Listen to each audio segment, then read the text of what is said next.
Alright mates, how's it going?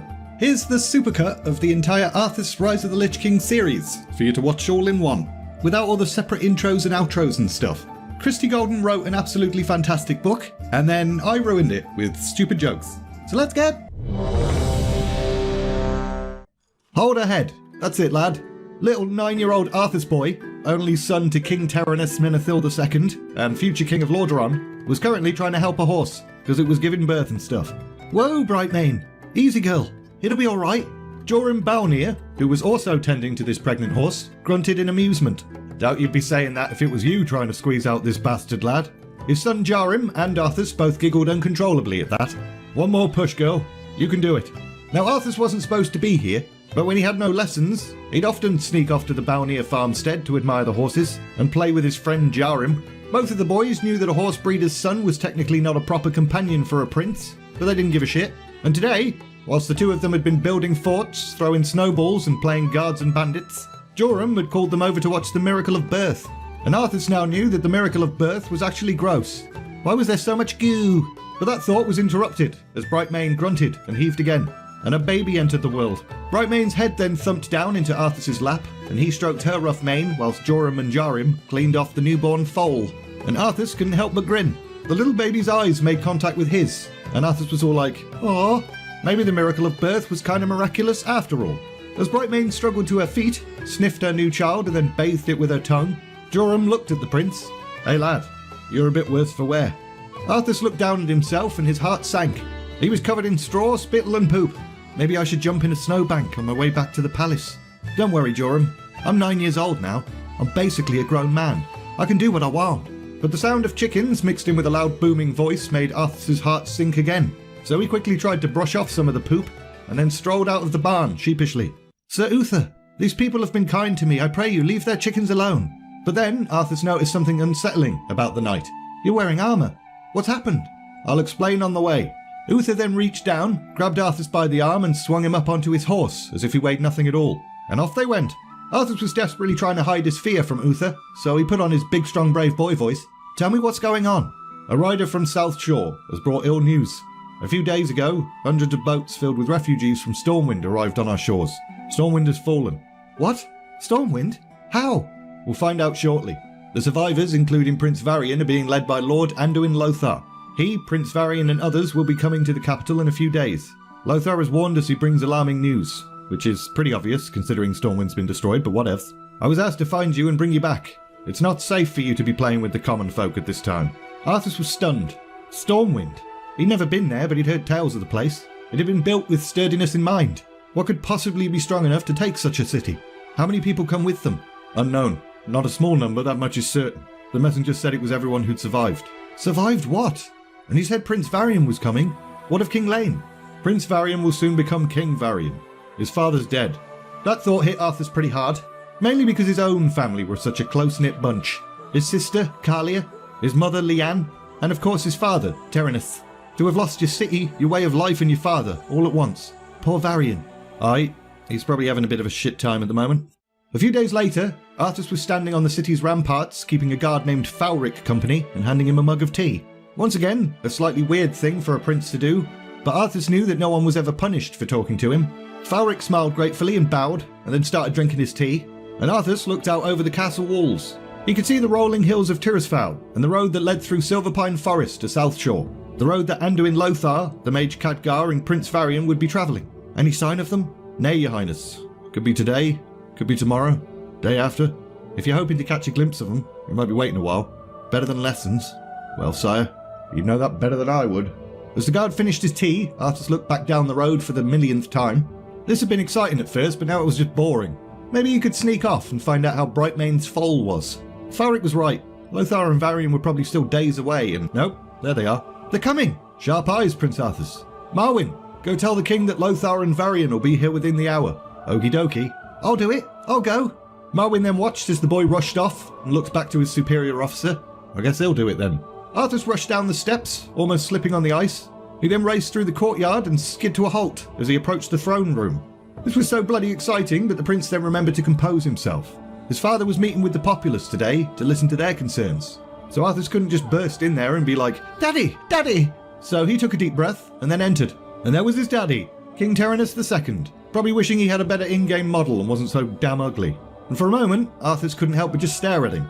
Varian's father was now dead, and Arthas felt a lump rise in his throat at the thought of his own dad's demise. The king must have noticed his son's intense staring, because he glanced over and flashed a smile before returning his attention to a petitioner. "Pardon the interruption, father. They're coming. I saw them. They should be here within the hour." "Thank you, my son." The others assembled in the throne room all looked at each other. Most of them knew exactly who Arthas meant when he said "they're coming," so they all started to move as if to end the meeting, but the king raised a hand. "Nay, they will arrive when they do, and not a moment before. So in the meantime, let's carry on, shall we?" Arthas looked at his father with pride. This was why the people loved King Terenas so much. He cared deeply about them.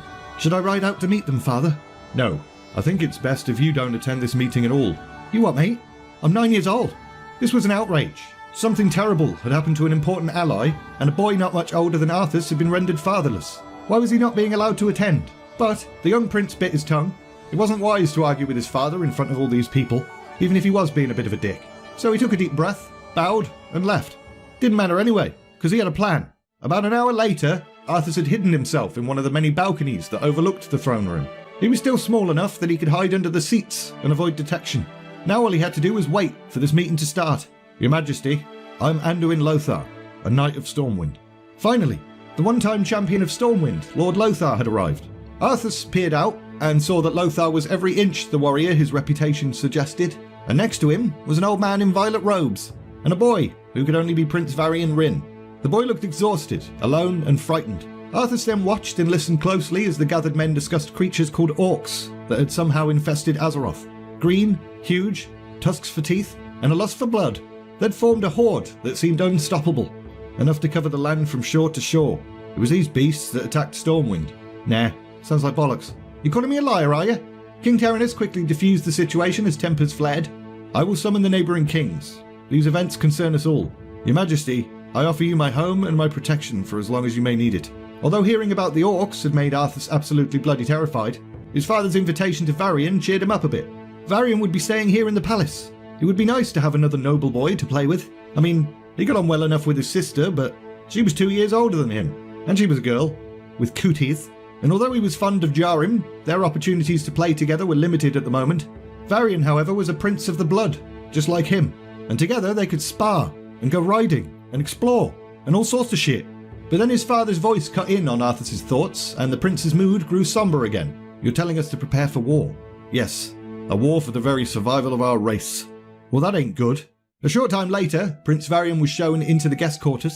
Terenas himself escorted the boy, and wasn't surprised at all to see his son already there waiting for them.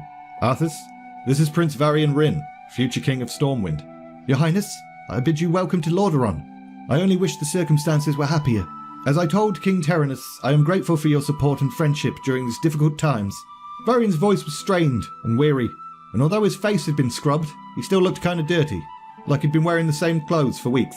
"I will send some servants up shortly with some food and towels, hot water and a tub, so that you can refresh yourself, Prince Varian." "Thank you. Arthas, I leave him in your care. See you." The two boys then stared at each other as the king exited the room. Arthas couldn't think of a single thing to say, and it was kind of awkward. And then it got even more awkward when Arthas just blurted out, "Sorry about your dead dad." Varian winced and turned away, and after a silence that felt like an eternity, he finally said, "Thanks. I'm sure he died fighting nobly, and gave as good as he got. He was assassinated. A trusted friend managed to get him to speak to her alone, and then she killed him. Stabbed him right in the heart. Oof, that sucks. Death in glorious battle was difficult enough to handle, but that... Jeez. Right. Well, I saw a foal being born yesterday. When the weather lets up, I'll take you to see him. He's pretty cool." Varian then looked at Arthas for a long moment, a range of emotions coming and going across his face. Offence, followed by disbelief, and then slight confusion, and then understanding, and a hint of amusement. But Varian's eyes then filled with tears, and he turned away again. And as the future King of Stormwind cried his bloody eyes out, Arthas tried his best to comfort the poor sod. "I'm not crying. Someone's chopping onions or something. Gah!" Arthas was ever so slightly pissed off. When word had come about the orcs, the prince had assumed that he would finally be allowed to begin serious training, so he could get good and stuff. But that's not what ended up happening at all. The war against the Horde had resulted in anyone who could swing a sword having to join the fight, so there was no one left in the kingdom who could train him. But Varian had taken pity on him, so the two of them were currently sparring together in the armory hall. Arthas, I don't want to sound mean, but I'm crap. Varian grimaced. I mean, it's surprising, because you're athletic and fast, and Arthas could tell that the older prince was just trying to soften the blow, but the truth was, he was indeed crap. In Stormwind, we start training quite young. By the time I was your age, I had my own set of armour. Yeah, alright mate, no need to rub it in. Sorry, I just wonder why your father didn't do the same for you. Arthas knew the reason why. Terenas was trying to protect him, perhaps a little bit too much. My father tried to protect me too. Didn't work. The real world ain't all sunshine and rainbows. Look, I'm trained to fight. I'm not trained to teach fighting. I might hurt you. That rubbed further salt in Arthas's pride wound. Varian hadn't even considered the possibility that Arthas might hurt him. So Arthas began to sulk, and Varian must have realised he was digging himself into an even deeper hole, so he quickly added, "Tell you what, when the war's ended and a proper trainer returns, I'll come with you to talk to the king. I'll help you convince him." And as time passed, the war eventually did end, with the Alliance victorious. Anduin Lothar had been slain, but a young paladin lieutenant called Turalyon had stepped up and defeated his killer, the leader of the Horde, Orgrim Doomhammer, and then shown mercy by choosing to spare the jerk rather than just kill him. And King Terenas, who's a nice bloke, decided to honour that decision and declared that Orgrim Doomhammer was not to be harmed. So, the beast had been brought back to Capital City in chains. And seeing the powerful orc being paraded through Lordaeron's streets whilst people yelled things like "Shame!" and "Boo!" made quite a big impression on both of the young princes. It was the only time Arthas had seen full-on hate in Varian's face, and he couldn't really blame him. If orcs had murdered Terenas or Uther, Arthas would probably hate them too. He should be killed. I wish I could chop off his balls and set him on fire. He's going to the Undercity. No one ever gets out from the Undercity. It's basically impossible to find an exit. He'll die in captivity. Too good for him. Turalyon should have just killed him. And Varian wasn't wrong, because not long after, Doomhammer managed to escape. Turned out he was far from broken, and the guards had grown kinda complacent. No one was sure exactly how he'd escaped, because no one survived to report on it. He literally broke the neck of every guard he encountered. And not just guards either, homeless people, and criminals too. Doomhammer didn't give a shit. He just went from his cell to the sewers whilst being all like, "You get a broken neck, and you get a broken neck." And although, after further time passed, he was captured again, and this time placed in an internment camp, he just bloody escaped for a second time. He was like some kind of Houdini or something. The Alliance held its breath, waiting for another seemingly inevitable attack from a renewed horde, but for 2 years, there was nothing. Maybe everything was going to be alright. Nope. It now looked as if the Dark Portal was reopening, or was about to be reopened, or something. Arthas wasn't entirely sure, because no one was bothering to tell him anything. He was 11 years old now. It was an outrage. The weather was nice outside, and all Arthas wanted to do was go and hang out with his new horse. The very same horse that he'd seen being born 2 years ago. A horse which he'd named Invincible. But that would have to wait. For now, he was heading over to the armory. He'd had a bit of a growth spurt recently, so he wasn't going to use the little child sword he'd been using before. He grabbed a bigger one, and then swung it about for a bit, and then approached one of the old suits of armour, and imagined it was one of the disgusting green monsters from the war. "Think you to pass here, vile orc? You are in Alliance lands, but I shall show you mercy this once. Begone, and never return." Ah, but the orcs do not understand surrender or honour. They were just brutes, so it would refuse to kneel. What? You will not depart? You have besmirched me, and I wish for you to unsmirch me. Very well, you have had your chance, but now we fight. The young prince then lunged just as he'd seen Varian do. Strike, block, duck, whirl, and then the sword flew out of his hands and across the room. And as Arthas looked over to where it had landed, he saw Moradin Bronzebeard, dwarven ambassador to Lordaeron and brother to King Magni Bronzebeard, looking right at him, like, what the balls is that kid doing? Moradin had a reputation as an excellent warrior, so Arthas was more than a little bit embarrassed that the dwarf had just seen him pretending to fight orcs and throwing his sword clear across the room. Ambassador, I was just... I'm looking for your father, boy. Can you direct me? This place is a bloody maze. So Arthas quietly pointed to a stairway to his left and watched as the dwarf walked off in that direction. And then, fighting back tears of shame, he placed the wooden sword back on the rack and ran away like a little bitch. 10 minutes later, he was riding out of the stables and heading east into the hills of Tirisfal Glades. He wasn't riding Invincible though. Instead, he had 2 horses. He was mounted on an elderly gelding called Trueheart, with the 2-year-old colt Invincible on a training lead. Arthas desperately wanted to ride Invincible, but the horse master had warned that 2 was still a year too young. 2 is a baby. They're still growing. The bones are still forming. Be patient, your highness. But Arthas didn't want to be patient. A year was a long time. Too long. and his impatience wasn't helped by the fact that Trueheart could only muster a plodding canter. Surely one ride on Invincible wouldn't hurt, right? So Arthas got off Trueheart and approached Invincible, said a quick prayer to himself, and then vaulted onto the horse's back. At first, Invincible reared and neighed furiously. The young prince wrapped his hands into the wiry mane and clung on for dear life as the horse bucked and hopped. But eventually, Invincible was galloping. In fact, it felt like he was flying. The giddy young prince grinned from ear to ear. He'd never been on an animal this fast before, and it was bloody exciting. It was glorious. It was everything he'd ever dreamed of. People would sing songs of this day, and Arthas hurtled through the air and then winded himself as he landed hard on the solid earth. Once he caught his breath, he got back to his feet. His body ached, but nothing was broken. However, Invincible was now a rapidly disappearing dot off in the distance. Oh, shitballs. He was definitely in trouble now. Sir Uther the Lightbringer was waiting for him as he returned. Arthas grimaced as he slid off Trueheart. Invincible came back a short time ago by himself. Nasty cut on his leg, but I'm sure you'll be glad to hear that he'll be fine. You know you weren't supposed to ride him yet. I know. I don't think you do.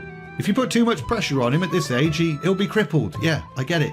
It was just one time, and that's all it will be, right? Yes, sir. And you missed your lessons. Again. Arthas was angry, embarrassed, and in quite a bit of pain. His right knee was starting to swell, and all he wanted to do was jump into a hot bath. Well, at least you're in time for the prayer session this afternoon, although you'll need to have a wash first. Hurry up, we'll be assembling in the chapel. The young prince wasn't even sure what the prayer session was focusing on today, and he felt slightly bad about that. The light was important to his father and Uther, and he knew they wanted him to be as devout as they were. He couldn't even argue with the evidence. The light was definitely real. Priests and paladins regularly worked miracles and healing and protection. But Arthas just didn't like meditating because it was boring. But an hour later, Arthas hurried to the small family chapel in the royal wing. In addition to his father, Uther and Muradin, who were regular attendees of these prayer sessions, Arthas also saw King Trollbane was there, and someone else, a girl, slender, with long blonde hair. As Arthas curiously peered at her, he walked directly into one of the benches. Queen Leanne turned and smiled gently. Calia shot him a scowl, and Terenas nodded, albeit disapprovingly, before returning his attention to the bishop. Arthas then sat down and the bishop began his service, and His Royal Highness Arthas Menethil. What? May the light's blessing be upon him in every thought, word and deed, so that he may thrive beneath it and grow to serve it as its paladin. Arthas then felt a sudden calming warmth flow through him. The stiffness and soreness of his knee softened, and he felt refreshed. The bishop then turned towards the queen and princess and blessed them as well, and Arthas grinned, because he now realised that the bishop would bless whoever that hot sexy girl was over there and say her name out loud. And we humbly request the light's blessing on Lady Jaina Proudmoore. Aha! The mystery girl was a mystery no longer. Jaina Proudmoore, daughter to Admiral Dalin Proudmoore, the ruler of Kul Tiras. Why was she here? And that her studies in Dalaran go well. We ask that she become a representative of the light, and that in her role as a mage, she will serve her people well and truly. Right, good thing that bishop seems to have the answer to all of my questions. She was on her way to Dalaran, which made sense. The beautiful city of Magi wasn't too far away from Capital City, but knowing the rigid rules of etiquette and hospitality, it was likely she'd be here for a few days before travelling on. So Arthas grinned again. This could be fun. At the end of the service, Arthas was closest to the door, so he stepped out first. Trollbane and Muradin exited next, looking slightly relieved that the service was over. And finally, Terenas, Leanne, Calia and then Jaina walked out. Arthas observed Jaina next to his sister. Calia was delicately boned and had a face like a slapped arse, but Jaina was bright-eyed and had a lively smile. This was a girl who would not mind getting a snowball in the face. But a voice then interrupted that thought. Arthas, a word with you. Damn it, Muradin. Why was he getting in the way of Arthas introducing himself to his new friend? Of course, sir. The two of them then walked several paces away from the rest of the group. Lad, I'll get right to the point. Your fighting form is terrible. I know. My father... That ain't your father's fault, lad. Well, I can't exactly teach myself fighting, can I? Aye, I'll teach you if you like. You will? Arthas couldn't believe it. The dwarves were renowned for their fighting prowess. This was going to be brilliant. Maybe Muradin could teach him how to hold his ale as well. That would be cool. I've already spoken to your father. He's all for it. Been put off long enough as it is. But let's get one thing straight. I'll take no excuses. I'll be pushing you hard. And the moment I think I'm wasting my time, I'll stop. Okay, boy? Arthas stifled a giggle at the fact that someone half his size had just called him boy. Yes, sir. The two of them then shook hands, and the young prince glanced over to his father and Uther, and they both looked at him, eyes narrowing in speculation. And it was at that point that Arthas realised he probably wasn't going to have any time to introduce himself to Jaina Proudmoore now, and that was a bit sad. But he turned to watch as Calia and Jaina started to leave, and right before Admiral Proudmoore's daughter disappeared through a doorway, She turned her golden head, made direct eye contact with Arthas, and smiled. I'm proud of you, son. You've been pretty responsible recently. This had been a tough week for the young prince. Not only had Muradin's training begun, and was every bit as difficult as the dwarf had said it would be, Uther and Terenas had decided it was time for Arthas' training to be stepped up in other areas. So every day was jam-packed full of stuff.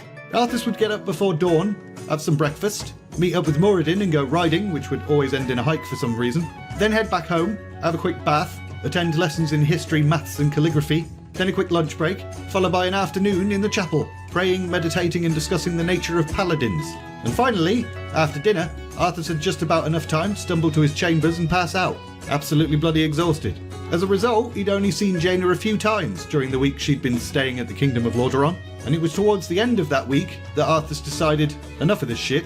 His lessons in history and politics came in pretty handy, as he approached his father with an offer to escort Lady Proudmoore to Dalaran himself. And it worked. The king was pleased, Jaina smiled brightly at the prospect, and Arthas got exactly what he wanted, which was to get out of his duties for a bit. Everyone was happy. And so it was that on one bright summer's day, Prince Arthas Menethil was accompanying a young blonde lady on a little adventure to the wondrous city of Magi. They weren't alone, of course. 2 guards and a lady-in-waiting were being a bit cock-blocky, but they hung back enough to give the 2 nobles some privacy to get acquainted.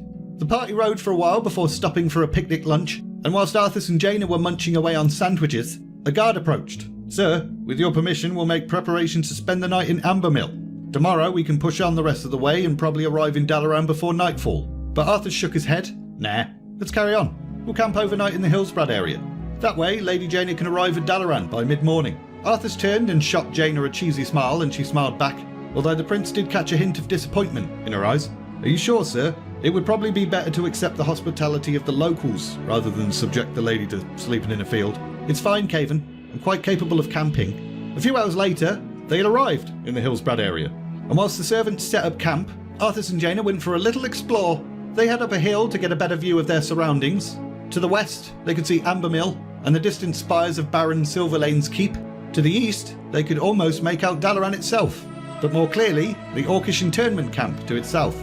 Since the end of the Second War, a number of these places had popped up. King Terenas had explained that it was more merciful than just killing all the orcs. Plus, the beasts seemed to be suffering from some kind of weird lethargy recently, like they'd lost the will to fight, so capturing them wasn't even that difficult. The 2 then head back to camp, had some roasted rabbit, and then everyone retired for the night. But once the prince was certain everyone else was asleep, he got back up again and head over to Jaina's tent, which is a bit rapey. Jaina, wake up. Arthas, is something wrong? You up for a little adventure? What sort of adventure? Trust me. No, I'm fine. The 2 then climbed the same hill they had earlier. There, that's our destination. The internment camp. You ever seen one up close? No, and I don't want to. Oh, come on, Jaina. It's our one chance to get a good look at an orc. Aren't you a little bit curious? Not even slightly. They killed Derek, my older brother. One of them killed Varian's father too. They've killed a lot of people, Jaina. That's why they're in these camps. It's the best place for them. Jaina fell silent, and Arthas took that as a rejection. All right, I'll take you back to camp. No, let's go. So quietly, they made their descent. Whilst the 2 had been up the hill the first time, Arthas had made note of the patrols at the internment camp. And those patrols didn't appear all that different at night. I guess the guards don't think the orcs have it in them to escape. That works out well for us. Other than the patrols, there's some peeps stationed in those 2 watchtowers, but hopefully they'll be focused on the front rather than the rear. Arthas and Jaina then quietly waited for a guard to complete his circuit, and once he'd meandered past, it was time for some espionage. Put your hood up. Ready? Let's go! They slipped quickly and quietly down the rest of the hill, briefly stopping to wait for a guard in the tower to look the other way. Then they ran forward and pressed against the wall of the camp. There were plenty of holes in the wall, so the 2 had a look-see. And there they were, orcs. Some lay on the ground, covered with blankets. Others walked about, almost aimlessly. Jaina then noticed what looked like a family unit. Oh, they look so sad. Sad? Jaina, these brutes destroyed Stormwind. They killed your brother for light's sake. Don't waste your pity on them. Yeah, but I didn't think they'd have children. Look at that one over there, it's got a baby. Well, of course they have children. Even rats have children. Arthas was starting to get slightly irritated, but then he thought, well, maybe I should have expected this kind of reaction from a girl. They look harmless to me. Are we sure they belong here? It's expensive anyway. Maybe they should just be released. Jaina, they're killers. Even if right now they're all docile and lazy and stuff, who can say what would happen if they were released? Jaina sighed softly and didn't answer, and Arthas decided he'd seen enough and it was time to leave. The guard on patrol would probably be back shortly anyway. Ready to go? Yeah. As the 2 started back towards the hill, Arthas glanced over his shoulder and saw the guard at the watchtower starting to turn. So he instinctively dove towards Jaina, grabbed her by the waist, and they both fell to the ground. Don't move. There's a guard looking right at us. Both Jaina and Arthas lay there, trying to stay as still as possible, and after a long moment, the guard finally turned to face the other direction, having apparently not seen them at all. Sorry about that. You alright? Jaina seemed to be grinning to herself about something. Yep. The two then returned to their respective tents back at camp, and Arthas couldn't help but think that today had been a very good day. Late the next morning, they arrived at Dalaran. Dalaran itself was pretty nice, maybe nicer than Capital City. It was impossibly clean, with towers and stained glass windows and gardens and all sorts of stuff. And in a way, it made Arthas feel ordinary, if not slightly dirty. As he glanced over at Jaina, he saw the look of awe and excitement on her face. I can't believe I get to study here. Yeah, it's pretty great. I'm told that outsiders aren't usually welcome, which is a shame. It would be nice to see you again. For a moment, Arthas completely forgot about how intimidating this city was, and both of them kind of blushed. It would be nice to see her again. Very nice indeed. But enough of that. Sometime later... Again, you little gnome girl. I'll pull your pigtails, you oof.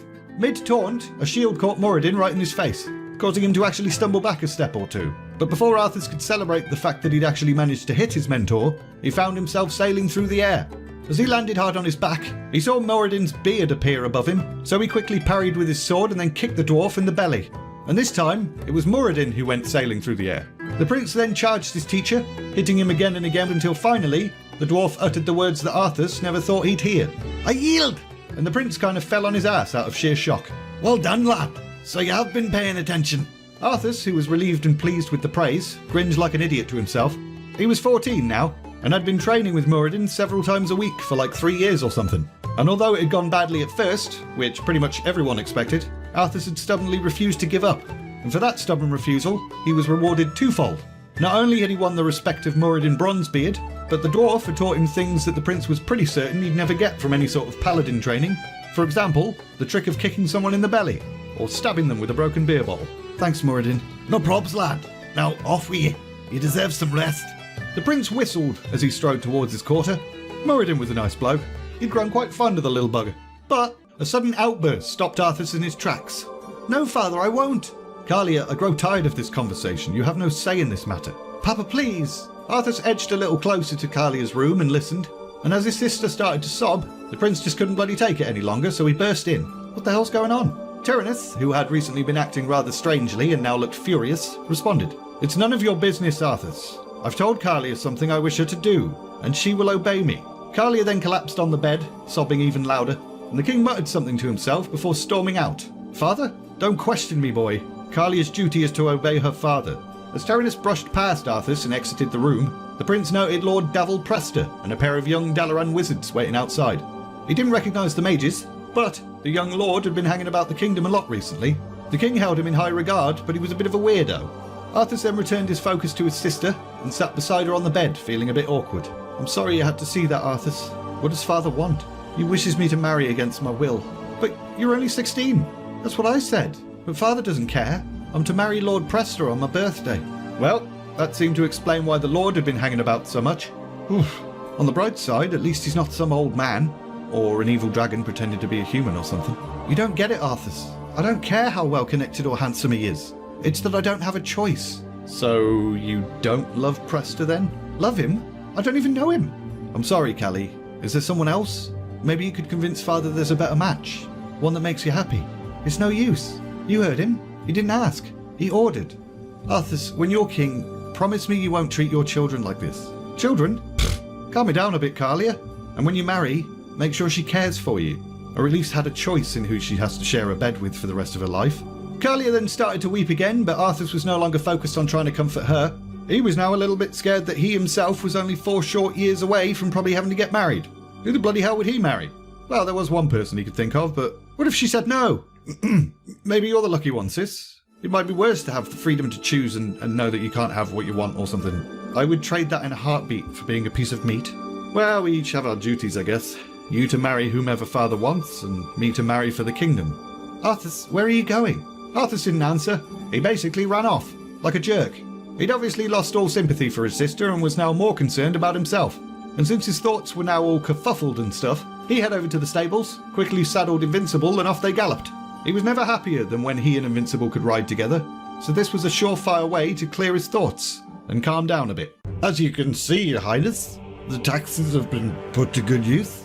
Every precaution is being taken.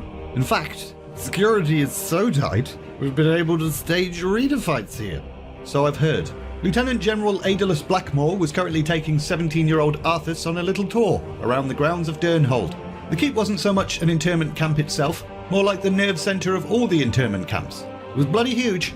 I'll show you the fights if you want, mate. It had been Arthas' idea for this surprise inspection, and just like the time he'd suggested escorting Jaina to Dalaran, Arthas had his own agenda in mind. He'd heard that the Lieutenant General had some pet orc, and he was bloody curious about it. And once again, King Terenas thought it was a brilliant idea and praised his son for really stepping up to his princely duties. We can make sure the tax money is going into the camps and not Blackmoore's pocket. Make sure he's not walking the path of his twatty father. Aedalus's father, General Adalyn Blackmoore, had been a notorious traitor, selling state secrets and stuff. And although his son had only been a child at the time, there was still a bit of a stigma to his family name. And Arthas had no issue with riling up those suspicions to serve his own purpose, and he didn't even feel bad about it. Especially now, walking alongside the Lieutenant General, smelling liquor on his breath despite the fact it was like 8 o'clock in the morning or something. He'd definitely be reporting that Aedalus was a raging alcoholic back to his father when he returned to Lordaeron. I would like to see the fights, yes. Will I be seeing your thrall in action? I've heard quite a bit about him. It wasn't scheduled to fight today, but for you, Your Highness, that can be arranged. But 2 hours later, the boring tour was over and Arthas was now enjoying a delicious meal with Blackmoore and his young protege, Lord Caramin Langston. There was something about Langston that Arthas just immediately did not like. He seemed weak, like he'd never seen battle or done a day's physical labour in his life. Arthas' dislike of his 2 dining companions was reinforced further when a serving girl entered. Blackmoore immediately #MeToo'd the poor girl, and Arthas could see the unhappiness in her eyes. This is Taretha Foxton, daughter of my personal servant. The girl actually reminded the Prince of Jaina a little bit. They exchanged smiles before Taretha returned to her duties. You'll have one like that soon enough, lad. A toast to fair girls with big boobies. And as the Lieutenant General began to pour even more wine down his throat, Arthas forced himself to raise his glass, even if he was absolutely disgusted. But an hour later, Arthas had completely forgotten about all that, because he was now screaming at the top of his lungs, clapping like a maniac, and generally just having a bloody whale of a time. The arena fights had made him feel a little bit uncomfortable at first. Just beasts pitted against each other, for no other reason than the enjoyment of onlookers. How were they treated prior to this? Yeah, quite well. As you can see, the fights don't last long. Any that survive but are unable to fight again, we put them down at once. Mercifully. Arthas had a feeling Blackmoore was lying, but he hoped he wasn't. And soon, the fights changed to involve men versus beast, which Arthas could stomach a little bit easier. Because animals versus animals, oh no. But men versus animals, that's fine apparently. The men are paid well. They actually become minor celebrities. Arthas didn't give a shit. He was starting to get a little bit impatient. He wasn't here to see animals fight animals or blokes fight animals. But finally, the arena doors creaked open and a huge green shape started forward, and everyone in the crowd roared. Thrall was massive, one of the biggest orcs Arthas had ever seen, and he stood straighter than most of them too. As the orc did a little circuit around the ring like a professional wrestler trying to warm up the crowd, Blackmoore grinned to himself. I taught him to do that. It's an odd thing, really. The crowd cheers for him, yet they come every time hoping to watch him get beaten. Has he ever lost? Never, Your Highness. Nor will he. Keeps the money flowing. Well, as long as the royal coffers see the proper percentage of your earnings, Lieutenant General, you can continue these games. He is under control, isn't he? Absolutely. He was raised by humans, taught to fear and respect us. Thrall then turned and looked directly at Arthas and Blackmoore, thumped his chest in a salute, and bowed. You see? Utterly my creature. The Lieutenant General then rose from his seat, waved a little flag, and the arena doors started to open again. And before the door had even opened fully, a bloody great bear poured out. It charged at Thrall, who just casually stepped to one side at the last minute and brought his axe down on it, severing the bear's head from its body. The crowd went mad, and Arthas just stared in disbelief. Was that it? That was just the opener, my lord. They can still fight 3 humans, though he's not allowed to kill them, just defeat them. I confess, there's just something about watching him decapitate a bear that always makes me proud, and gives me a weird boner. As Arthas watched Thrall begin his battle of wits against 3 blokes, he couldn't help but wonder if it was a bad idea to teach an orc how to fight so strategically. If Thrall ever escaped, he could teach others, and an orc escaping captivity wasn't exactly beyond the realms of possibility. After all, Orgrim Doomhammer had done it, twice. A few days passed as Arthas continued his state visit, and it was all pretty boring and uneventful. until one evening. The prince was in his private quarters wondering where the bloody hell all his servants had gone, so he knocked on the door leading to their room, but no one answered. And when he opened the door, he saw Taretha Foxton standing there with a tray full of delicacies, wearing a slightly revealing dress. "My Lord Blackmoor sent me with this offering of things to tempt you." Taretha blushed, and Arthas was confused. Tell your master thanks, but I'm not hungry. Where have all my servants gone?" "They've been invited to a meal with the rest of the servants, my lord." "Well, that's nice for them." The servant girl continued to just stand there, eyes down towards the ground, looking really awkward.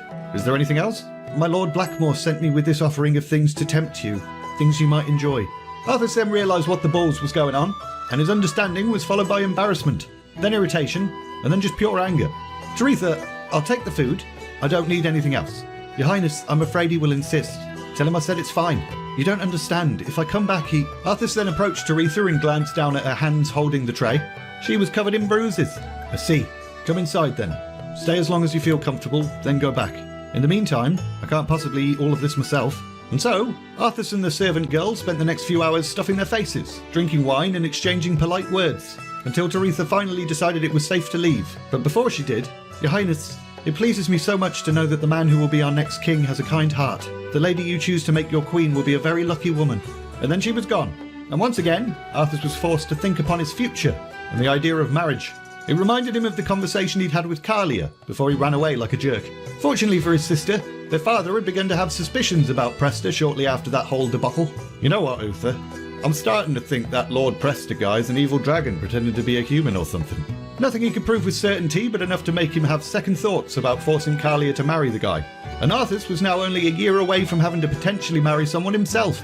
Just over a year later, in the midst of winter, Arthas was now a few months shy of turning 19, which meant soon he would be inducted into the Order of the Silver Hand, the Paladin Order.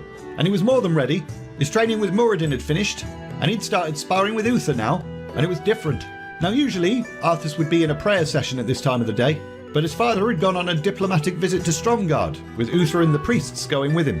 So Arthas was free to skive all afternoon. And what does Arthas do whenever he has spare time? Yep, he was off to ride Invincible. The weather wasn't ideal. Invincible was slightly slowed by the inches of snow on the ground, but they both still seemed to be enjoying themselves. However, the snow then started to fall again, which meant the prince should probably start to head back. But he decided to press on instead. It was only a little bit further to the Balnir farmstead. He was sure Joram and Jarim would be pleased to see Invincible, all grown up and stuff. Plus, there was a particular jump in that area that Arthas loved. Just one jump and a little while longer, and then they'd both be in a warm stable, perfectly alive and well. And soon enough, they came upon the jump, so Arthas tightened his grip on the reins and spurred Invincible forward.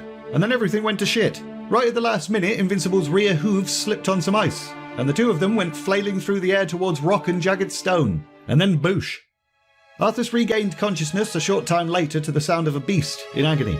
He couldn't move at first, and when he was able to sit up, pain shot through his entire body. At the very least, he'd broken a few ribs. The snow was now coming down so fast and hard that he could barely see 3 feet in front of him. But as he looked around and focused, he saw movement, as well as a widening crimson pool that was melting the snow. Oh God. The prince got to his feet, almost losing consciousness again, and slowly made his way towards the panicked animal.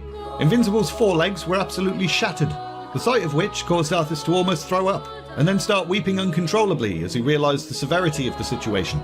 This was no scratch, not a wound that could be kissed better or bandaged. Sir Uther and the priests were away from the kingdom, and with the snowstorm, Arthas wasn't going to find any other healers before Invincible either died of his injuries or froze to death. There was really only one option. Despite not being able to feel his face or limbs from the cold, and the severe pain shooting through his own body, Arthas somehow managed to move towards his dying horse. "This is my fault. I deserve this." Arthas then removed his sword from its hilt. "I'm sorry." Invincible regarded him calmly, as if it knew what was about to happen and accepted it.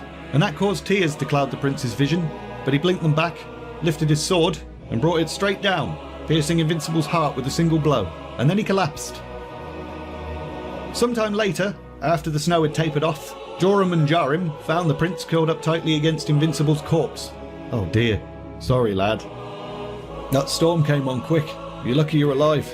Come on, let's get you inside. Bury him. Here." "Of course, my lord." Arthas could never bear to tell anyone the real reason his horse had died that day, that it was his fault.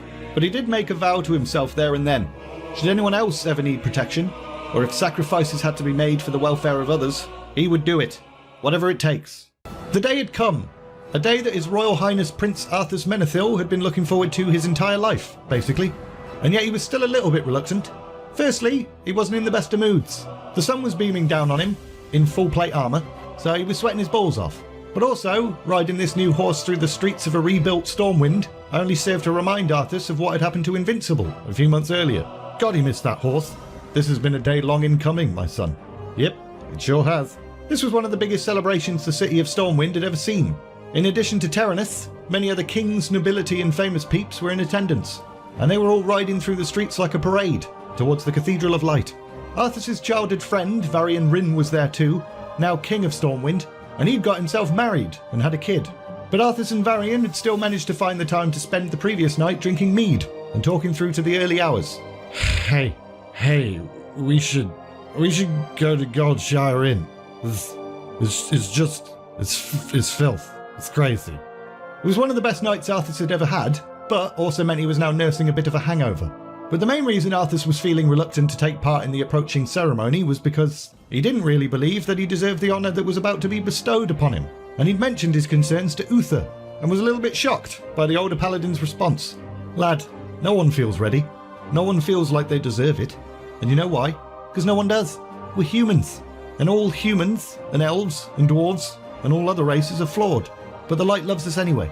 So stand there, as I did, feeling like you can't possibly deserve it or ever be worthy, and know that you're in the same place every single paladin has ever stood. The parade then finally reached the cathedral, so Arthas dismounted and gave the cheering crowd another smile and wave. The cathedral itself radiated a sort of serenity and power that impressed the prince. He slowly made his way up the carpeted stairs and was then extremely grateful for the sudden coolness of the building's stone interior, and the sudden silence as the doors closed behind him, blocking out the cheers and rabble from the streets outside. As he looked around the rows of peeps sat there waiting for the ceremony to begin, he saw a number of familiar faces. Gen Greymane of Gilneas, Thoris Trollbane of Stromgard, Admiral Jaina Proudmoore of Coltyrus, and next to the Admiral, his daughter. Yes! Jaina's here. She'd certainly blossomed in the years since he'd last seen her. Jaina then caught the prince staring at her and smiled in return, which was nice. Arthas then returned his attention to the altar he was walking towards. He couldn't really procrastinate any longer, to be honest. Archbishop Alonzus Fowl was looking right at him, like, come on mate, I haven't got all day. In the light, we gather to empower our brother. In its grace, he shall be made anew. In its power, he shall educate the masses. In its strength, he shall combat the shadow. And in its wisdom, he shall lead his brethren to the eternal rewards of paradise. The Archbishop then asked the clerics to bestow their blessings upon Arthas, so they did, and after that, Knights of the Silver Hand, if you deem this man worthy, place your blessings upon him. So they did as well. The original Paladin Knights: Uther, who looked like he was about to cry, Tyrion Fordring, Saidan Dathrahan, and Gavinrad. There was one missing from their numbers though, Turallion. He'd been lost with the rest of the company that ventured through the Dark Portal when Arthas was 12, and most people felt like he was probably dead or something. The Archbishop then smiled at the prince. Arise and be recognised. Do you, Arthas Menethil, vow to uphold the honour and codes of the Order of the Silver Hand? I do. Do you vow to walk in the grace of the light and spread its wisdom to your fellow man? I do. Do you vow to vanquish evil wherever it be found and protect the innocent with your very life? By my blood and honour, I do. Vow then turned to address the clerics and the paladins. Brothers and sisters, you who have gathered here to bear witness, raise your hands and let the light illuminate this man. Both groups raised their hands, which all seemed to be glowing with a golden hue, and pointed at Arthas, and he stood there, waiting for the glorious glow to envelop him. But nothing happened, and it was really awkward. Arthas began to sweat again as he waited for what felt like an eternity for the light to embrace him, wondering what the bloody hell was going wrong. Until finally, the sunlight itself streamed through the windows in the ceiling and highlighted the prince, and it was almost blinding. Plus it burned slightly, felt like it was being scoured, scrubbed clean. It wasn't pleasant. Arise, Arthas Menethil, Paladin Defender of Lordaeron. Welcome to the Order of the Silver Hand. Arthas grinned as the folks in the rows of pews behind him erupted in applause and cheers. All remnants of formality quickly disappeared as his father, Varian, and others crowded the altar area like, "Way, Arthas, way!" And as Arthas turned around, he found his face inches away from Lady Jaina Proudmoore's face.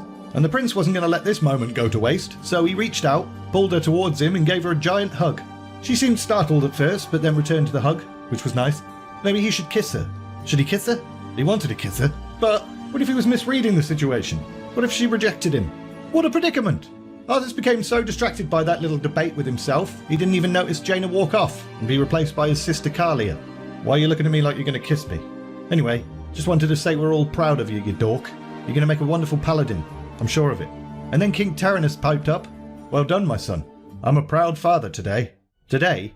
What did he mean by that? Was he not a proud father any other day? What a douche.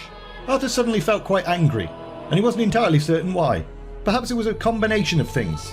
The light delaying its approval and kind of embarrassing him in front of all of his friends. Him missing his chance to kiss Jaina. Terenas and his weird passive-aggressive comment. It was all getting a bit too much. He'd had enough of this shit. He was 19, an age where he could do what he wanted. Especially now, with the blessing of the Silver Hand to guide him. So, Arthas forced a smile and started to shoulder his way through the crowds. It was time for something fun. He wasn't going to go on any more boring state visits or just linger at the palace.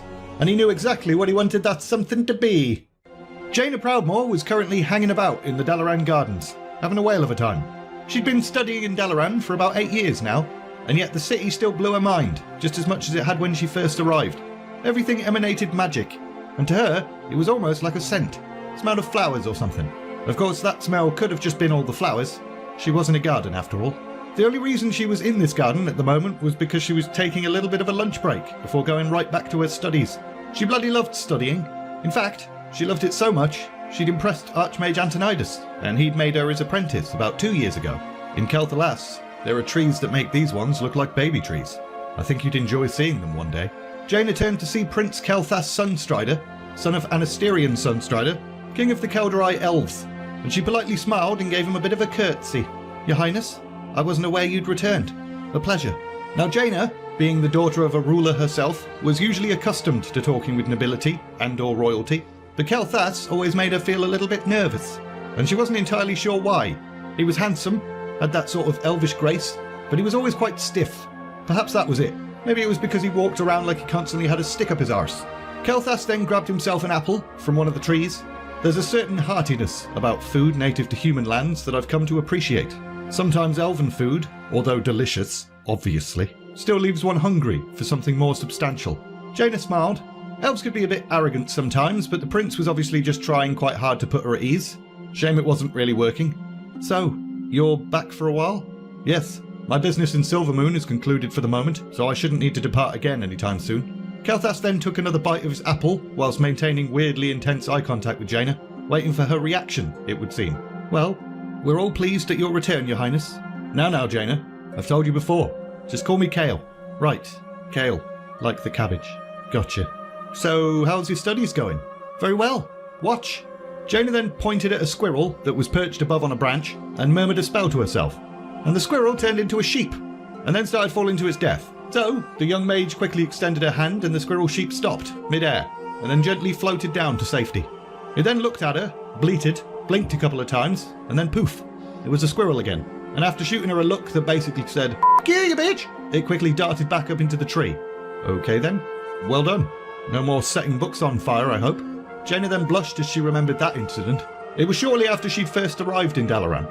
Her fire spells were a bit shit, and she'd accidentally incinerated a tome that Kel'Thas had been holding, almost singeing his eyebrows off.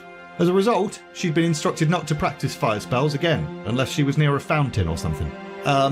No, that hasn't happened for a while. I'm pleased to hear it. I wasn't making idle conversation, by the way, when I invited you to come to Kel'Thuzad. I know you're learning much from this marvellous city, but I think you would benefit from visiting an entire land, where magic is part of the culture. Surely you must have some curiosity about our Sunwell. I do indeed. I'd love to see it. But I think for now, my studies can be best advanced here, where people know what to do when I light books on fire. Both of them laughed at that, but Kale still seemed to let out a bit of a sad sigh as well. Perhaps you're right. Well, excuse me. Archmage Antonidas wishes for me to tell him all about my time in Silvermoon. Nonetheless, I look forward to more demonstrations of how your training has advanced, and spending more time with you. The prince then placed a hand on his heart and bowed, and Jaina didn't really know how to respond to that, so she just kind of curtsied again, and then watched as he left. But before she could go back to her studying in shiz, a pair of hands abruptly covered her eyes. Guess who? Well, your hands are calloused, so you're not a wizard. You smell like horses and leather. Jaina knew it was Arthas. This is just how people flirt, apparently. But Jaina couldn't hide her delight as she turned around and saw him, gave him a hug, and then realised that might have been a bit forward, so she stepped back and dropped him a curtsy. Your Highness, this is a surprise. What are you doing here? Less of that, your highness, bollocks, Jaina. And in answer to your question, there's so little going on in Lordaeron at the moment that my father agreed to my request to come study here for a bit. Study? But you're a paladin. Not becoming a mage, are you? Nah, it's not that. But it occurred to me that the best place to learn about history, the nature of magic, and all those other things a king needs to know is here, in Dalaran.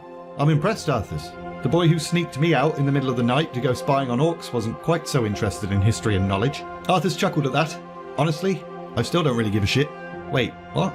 Now I'm confused. So why did you want to come here then? Arthas didn't answer that question with words. Instead, he grinned as he took her hand and kissed it, and Jaina's eyes widened. Was he coming on to her?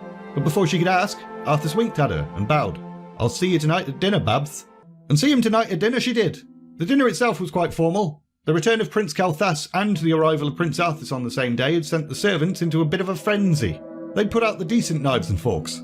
The dinner was served in the large dining room that was only reserved for special occasions, and Archmage Antonidas presided over the dinner himself, which was a pretty big deal. He wasn't the type of bloke that normally hosted dinner parties. Lethargic or no, they are dangerous. My father agrees with that assessment, Prince Kel'Thuzad. That's why the camps exist. Expensive, sure, but a little gold is a small price to pay for the safety of the people.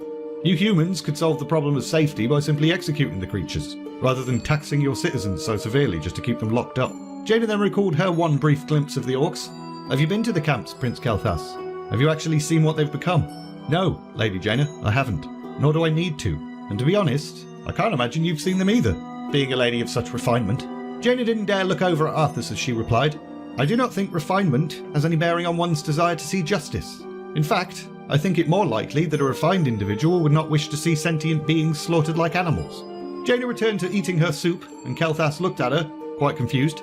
What was all that about? But the conversation took a bit of a turn when Antonidas piped up. The issue is not who pays for the camps, or whether they're necessary. It's the lethargy that intrigues me. I don't believe that it's confinement that causes it, nor do I believe it's an illness. At least not one that we need to worry about catching. Antonidas didn't usually get involved in idle chit-chat, so pretty much everyone else had stopped talking and was just staring at him. And Jaina was surprised for a different reason. This was the first time she'd heard any of the Magi talk about the orcish situation at all, and she had no doubt that Antonidas had deliberately chosen this moment to reveal some information.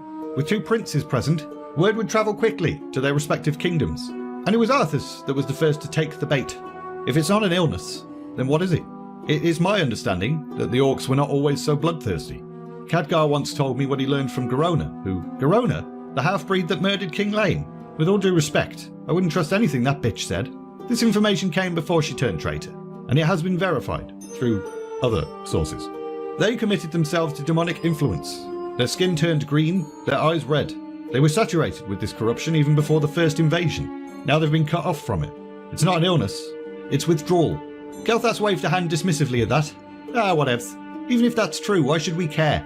They were foolish enough to trust demons. Why should we be bothered about helping them cure an addiction? Because if we can return them to a peaceful state, we can release them from captivity, and then the tax money can be used elsewhere. The Archmage must have realised that point might cause the table to erupt back into the previous argument, so he quickly changed the subject. Arthas, sorry I wasn't able to attend your initiation ceremony, but I hear it was quite the event. Indeed, Stormwind was most gracious to me. It was good to see King Varian again as well. His lovely queen has recently provided him with an heir, I hear. Yep, little bugger's going to grow up to be a fine warrior, I'm sure of it. Well, as much as we all hope your coronation day is many years from now, can we look forward to a royal wedding anytime soon? Any young ladies tickle your fancy? Or are you still Lordaeron's most eligible bachelor? Kel'Thuzad immediately looked down at his plate, but it was pretty obvious he was following this new conversation keenly, and Jaina kept her own face carefully composed as well. That would be telling, would it not? And where's the fun in that? There's plenty of time left for such things. Mixed feelings then washed over Jaina. She was a little bit disappointed, but also somewhat relieved. Maybe it was best if her and Arthas remained only friends. That way she could carry on focusing on doing the things she'd come to Dalaran to do in the first place. Become an accomplished mage. And to do that, she needed to study. I need to study! A few days had passed since the dinner, and Jaina was now desperately trying to tell Arthas to sod off as he was approaching her with two horses. Come on, Jaina. Even the most diligent student needs to take a break every now and then. Arthas, you will be a magnificent king one day. No one can seem to deny you anything. Arthas laughed and helped her to mount one of the horses, and then swung up easily on his own horse a moment later. I don't think I ever said how sorry I was about Invincible. It's alright. But anyway, I have picnic supplies and the day awaits. Let's get! And Jaina would remember this day for the rest of her life. They travelled quite far away from the city, crossing expansive green meadows and shiz. Even the horses loved it, and the picnic was nice, although I'm not sure why they went all the way to a snowy place rather than stay in the nice green meadows, but whatevs. They shared bread, cheese, wine, and then Arthas fell asleep for a bit, as you do when you have a bit of booze at lunchtime. So Jaina got a bit of peace to read a book about teleportation, but she then drifted off as well, and when she woke up, it was quite a bit later than she'd expected, and Arthas was nowhere to be seen. Arthas? There was no response. Maybe he'd just gone for a bit of an explore. This was fine. Everything was fine. But then Jaina's mind started to wander a bit. There were still orcs on the loose, or so the rumours went, and mountain cats, and bears. Maybe everything wasn't fine. Suddenly, an attack from behind. A wet, soggy thump on the back of her neck. A second wet missile flew towards her and caught her right in the mouth, and she started to choke. With laughter. She quickly grabbed a handful of snow from the ground herself and attacked back. Arthas, you don't fight fair! After the snowball fight had finished, Arthas emerged from his hiding spot. I knew it! All those years ago. Knew what? The first time I saw you, I knew you were a girl I could have fun with. Someone who wouldn't mind getting a snowball in the face. I didn't hurt you, did I? No, you didn't. Their eyes met and Jaina felt heat coming to her face cheeks as Arthas gently brushed snow from her hair, and the next thing she knew, they were kissing. F*** you bitch! The few months Arthas spent in Dalaran were pretty good. Surprisingly, the prince actually did learn some things that would be useful when he becomes king. Plus, he'd had plenty of opportunities to just chill out and have fun. And there was Jaina as well, which was a bonus. He'd not planned on kissing her after their snow fight. It just sort of happened. And afterwards, they both decided it would probably be best to keep this new relationship on the down low, which added a bit of extra spiciness, to be honest. Sneaking around, being all secretive and stuff. Arthas had even memorised Jaina's schedule, so he could accidentally on purpose bump into her every now and then, and be all like, oh, Jaina, fancy seeing you here. And Arthas loved every bloody risky daring minute of it. In fact, that was what he was doing right now, standing in a hallway, pretending to look at books. He knew Jaina was going to be walking through this hallway any minute now, and soon enough, she did. So he jumped out, grabbed her, and pulled her into the shadows. Hello, my lady. Hello, my prince. Jaina, why are you... Aww. Who the bloody hell was that? The two of them sprang apart quickly to see who this nosy intruder was, and Jaina's face went bright red as she realised it was Kel'Thuzad. The Elven Prince's face was seemingly composed, but you could see anger burning in his eyes. You dropped a book as you left. I followed you to return it. That's very kind of you, Kale. Thanks. Well, this was awkward. For a second, it looked like Kale was going to punch Arthas, but the Prince of Lordaeron didn't back down, so both of them were just sort of staring at each other. Ashamed of her, are you, Arthas? Is she only worth your time and attention if no one knows about her? You what, mate? I'm simply protecting her reputation by protecting. If you cared about her, you'd court her openly, proudly. Any man would. Kel'Thuzad then looked at Jaina and the anger in his face faded. Now he just looks sad. I'll leave you to fondle each other's balls or whatever you're doing. And don't worry, I won't tell anyone. As Kel started to leave, he let out one final hiss of anger, like a weirdo, to make sure everyone knew he was not pleased. And then he was gone. Who the hell even does that? I'm sorry, Arthas. I probably should have told you. Told me what? Wait, are you and he... What? No. But I think he wanted to. He's a good man. And a prince. But he's not... Not what? Arthas could feel the jealousy growing inside him. Kel'Thuzad was many things that he wasn't. Older, powerful, sophisticated. That douche was just about damn near perfect. He's not you. And the jealousy was gone. That made Arthas feel better immediately. Who cared what some stick-up-the-arse prince thought anyway? The rest of the year unfolded without any major events. Citizens were becoming increasingly angry about the costs of the internment camps, but both Terenas and Arthas had expected as much. And Arthas had continued his training with Uther, not just in arms, but in prayer and meditation as well. We must be able to cut down our enemies, but we must also be able to heal our friends. And ourselves, bruh. The problem with learning how to heal and stuff was that it always reminded Arthas of his failure to save Invincible, especially when winter came, with all the snow and stuff outside. But eventually, winter passed, and spring came, and with it, the major celebration known as Noble Garden, which is kind of like Easter, with eggs and stuff. Arthas was being sent to public functions more and more recently, and there were a couple of reasons for that. Firstly, Uther and the king were getting old, and just couldn't be bothered to travel about as much anymore. But also, although there had still not been any kind of public announcement about the relationship, both Arthas and Jaina's parents had discussed the matter, and it seemed like they were all okay with the courtship, because Jaina was being sent to quite a lot of public functions as well. So, Arthas and Jaina were currently publicly celebrating Noble Garden together, painting eggs. It was great. Come to the Midsummer Fire Festival. I can't. Summer's a busy time at Dalaran. Alright, I'll come visit you for Midsummer, and you can come here for Hallow's End. Jeez, man, you're relentless. Okay, I'll try. Yeah, you'll be here. And she was. It was believed at Hallow's End that the barrier between the living and the dead was thin, that living peeps could commune with dead peeps. And it was traditional for a straw effigy to be erected outside the palace, which would then be set on fire. Peasants could then approach the fiery effigy, toss in a branch, and metaphorically burn away anything they didn't wish to carry with them. And I would make a joke about the Headless Horseman, but he didn't actually exist yet in terms of lore, so that wouldn't make any sense. So I'll just say, some paladin named Sir Thomas Thompson walked past and was all like, "Hallow's End, eh? What a load of old shit." And to be honest, Arthas felt like it was a load of old shit. Tossing a branch into a fire wasn't going to solve anyone's problems, and contacting the dead was impossible, as far as he was concerned. But it had brought Jaina back to Lordaeron, so who cares? Arthas had a little surprise in mind for her this evening. As the sun began to set and the crowds gathered to watch the lighting of the effigy, Arthas walked out from the palace. Cheers erupted, so he paused and waved, and then turned and extended his hand to Jaina. She was a little bit surprised. They were in public and stuff. But she then took his hand, so the crowd started to cheer her name, as well as Arthas's. The two of them then walked down the path towards the giant wicker man, and as they reached it, Arthas held up a hand for silence. "My countrymen, I join you in celebration of this most revered of nights. The night when we remember those no longer with us, and cast aside the things that hold us back. We burn the wicker man as a symbol of the year that is passing, and I am pleased to be able to offer the distinct honour of lighting this year's effigy to Lady Jaina Proudmoore." Jaina's eyes widened in shock as Arthas continued. "She is the daughter of war hero Admiral Dalaran Proudmoore, and a powerful mage in her own right. As Magi are masters of fire, I think it's only right that she light our wicker man this evening. Do you agree?" The assembled masses roared with delight, as Arthas knew they would. He then bowed towards Jaina and whispered, "Give him a show, Babs. They'll love it." So she did. Long gone were the days where Jaina had little control over fire and would burn people's eyebrows off. The effigy went up quicker than it had ever done so before. Spectacular. Well, you said to give him a show. Yeah, but that was too good a show. Don't want you to light it every year now. Would that be a problem? No, it wouldn't be a problem at all. The two then joined in with the celebrations and festivities, dancing and stuff. The guards weren't exactly big fans of them mixing with the common folk, but they didn't give a shit. They were having a whale of a time. And after sneaking away from the guards and grabbing some snacks from the castle kitchens, they head up to one of the many castle bedrooms. And as they entered, Arthas was surprised to see that it was Jaina that made the first move to get down to some sexy business time. She moved towards his bed whilst leading him by the hand. Are we ready for this? I am if you are.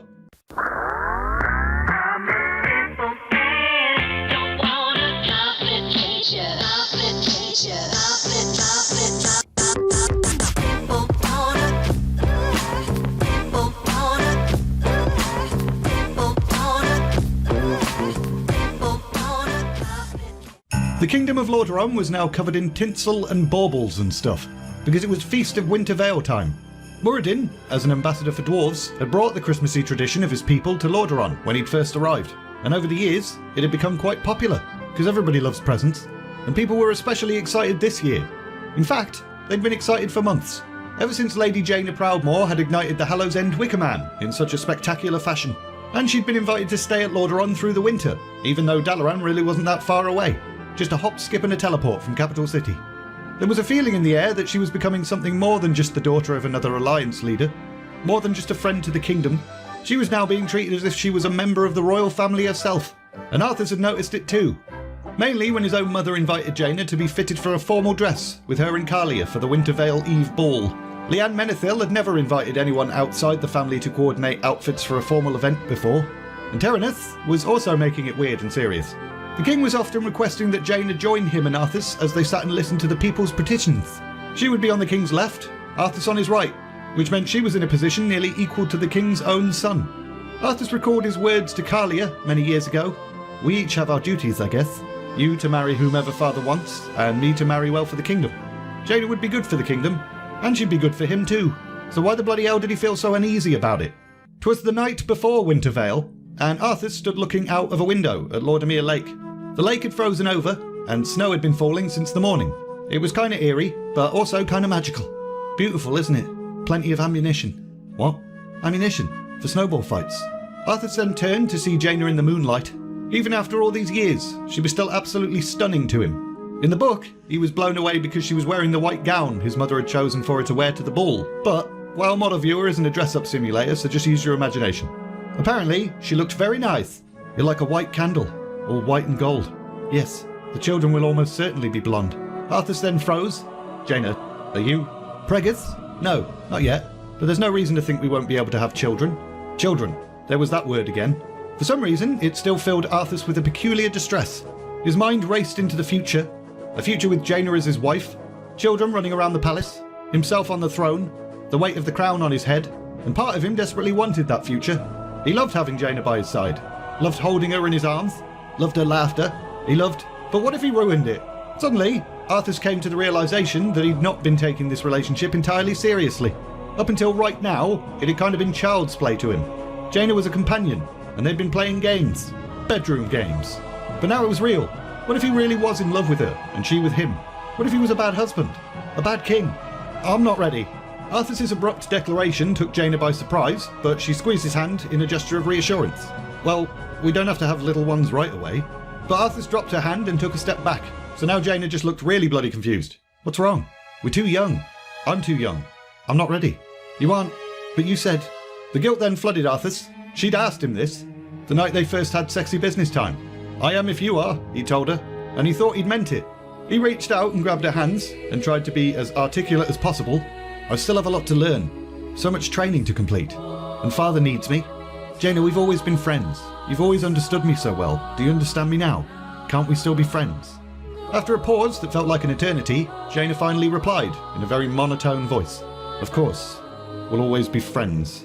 Everything about her body language, the look on her face, the tone of her voice, suggested pain and shock. But Arthas chose instead to take her word for it, because he's a bloke and we're not mind readers. I mean, this isn't forever, just for now. You've got studying and stuff to do. I'm sure I've just been a distraction. Antonidas probably hates me. Jaina said nothing, and Arthas continued to dig a hole for himself. This is for the best. Maybe one day it'll be different and we can try again, but for now, this is for the best. He then pulled her into his arms and gave her a hug. She was as stiff as stone at first, but eventually the tension subsided and she returned to the hug, and they hugged for ages. It's alright, Arthas. I understand. You do? Well, no, honestly, but it's alright. It will be alright eventually. Jaina then took a deep breath and steadied herself. Come, Prince Arthas. You need to escort your friend to the ball. And that was that. Both Arthas and Jaina somehow made it through the evening, but it was difficult. At one point during the strained and unhappy night, Arthas glanced out the window and found himself wondering why the bloody hell bad things always happened in winter. Sometime later, Lieutenant General Aedalus Blackmoore was currently standing in the Lordaeron throne room, looking like he wished he was anywhere else. Unfortunately, he was stone cold sober in this moment, so no drunk voice. King Terenas probably would have kicked him out if he'd shown up pissed. The reason the Lieutenant General was here today was because he'd messed up. Big time. Somehow, Thrall had escaped Durnhold Keep. What a surprise. But Blackmoore had tried to keep that fact quiet, and failed at that too. Once word had gotten out, the rumours flew wildly. It was a rival lord. It was a jealous mistress. Orgrim Doomhammer himself had done it. Maybe dragons disguised as humans freed the orc. King Terenas decided he'd had enough of rumours, and it was time to find out what the bloody hell actually happened. It's bad enough that you thought it was a good idea to train an orc to fight, but to teach him military strategy, how to read and write. What in the light's name were you thinking? Blackmoore remained silent and stared at the floor. You assured me that the funds and materials went directly into stepping up security, and yet somehow your pet orc is out there instead of safely inside Durnhold. Explain. It's certainly unfortunate that Thrall escaped. I'm sure you understand. After all, Doomhammer escaped from your dungeons, did he not? The king frowned, but chose to ignore that little bit of sass. The money is earned from the labour of the people, Lieutenant General. It goes towards keeping them safe. Do I need to send a representative to ensure the funds are properly distributed? No, that won't be necessary. I'll account for every penny. Yes, you will. Blackmoore left shortly afterwards, bowing repeatedly like an idiot the entire way out. And once he was gone, Terenas turned to Arthas. You saw the beast in action. What are your thoughts on the situation? He wasn't at all like how I imagined orcs to be. I mean, yeah, he was huge and fought fiercely, but he was also intelligent and trained. There are packets of renegade orcs out there, some that might not be suffering the same lethargy as the ones we've imprisoned. If Thrall were to find them and teach them what he knows, it could be a very bad thing for us. Arthas sat up straighter. This was an opportunity. Ever since he'd inexplicably ended things with Jaina, he'd thrown himself into his training as a distraction. But no matter how much his body ached, no matter how physically exhausted he was, he still couldn't get over the girl that he himself had broken up with. I've been training hard with Uther. We could go looking for such orcs, find them before Thrall does. Uther has informed me of your dedication, and he's been impressed with your progress. Very well then. Go tell Uther and start preparing. It's time for your first taste of real battle. Arthas literally had to stop himself from whooping in excitement. Thank you, sir. I'll do you proud. That, my son, is the least of my worries.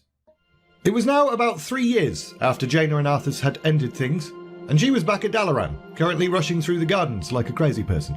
She was running late for a meeting with Archmage Antonidas, and it wasn't the first time she'd kept him waiting recently, but as she ran through the garden, she couldn't help but feel a brief sense of sadness. Thanks to Arthas' 2-month-long stay in the city, there weren't many places here that didn't remind her of him. Why the bloody hell had he chosen to break up with her just before the Wintervale ball anyway? His timing couldn't have been any worse. But she wasn't angry with him, not anymore. In fact, she'd come to understand his reasoning a little bit since. They both were indeed young, and they both had responsibilities and training to complete.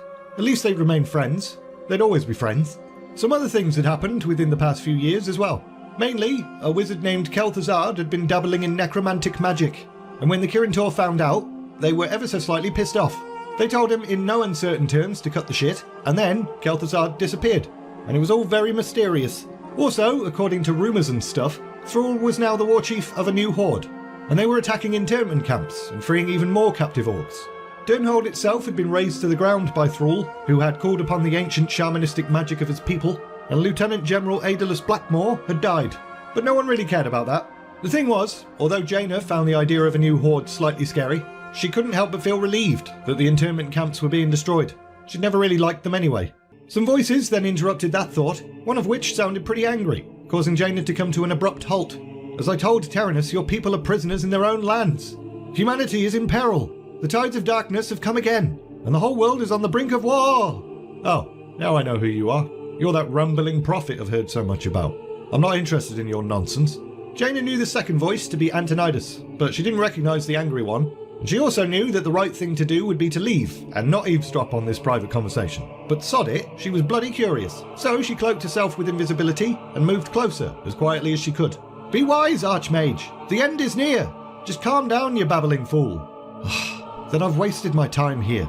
Jaina was then startled to see the hooded stranger's form blur and shift and transform into a black bird and then fly away. You can show yourself now, Jaina. Oh, balls. Of course he knew she was there. He's bloody Archmage Antonidas. I'm sorry, Master. Don't worry about it. It's that inquisitive nature of yours that I've come to rely on. That fool's convinced the world's going to end, and he's been flying around ranting about it to most of the Alliance leaders. Taking the whole plague thing a bit far, in my opinion. Plague? You'll recall that I sent some messages to Capital City a short time ago. Yeah, I thought that was to do with the orc situation. That was on the agenda, yeah, but my representatives thought that a more dire threat was at our doorstep. More dire than the horde reforming.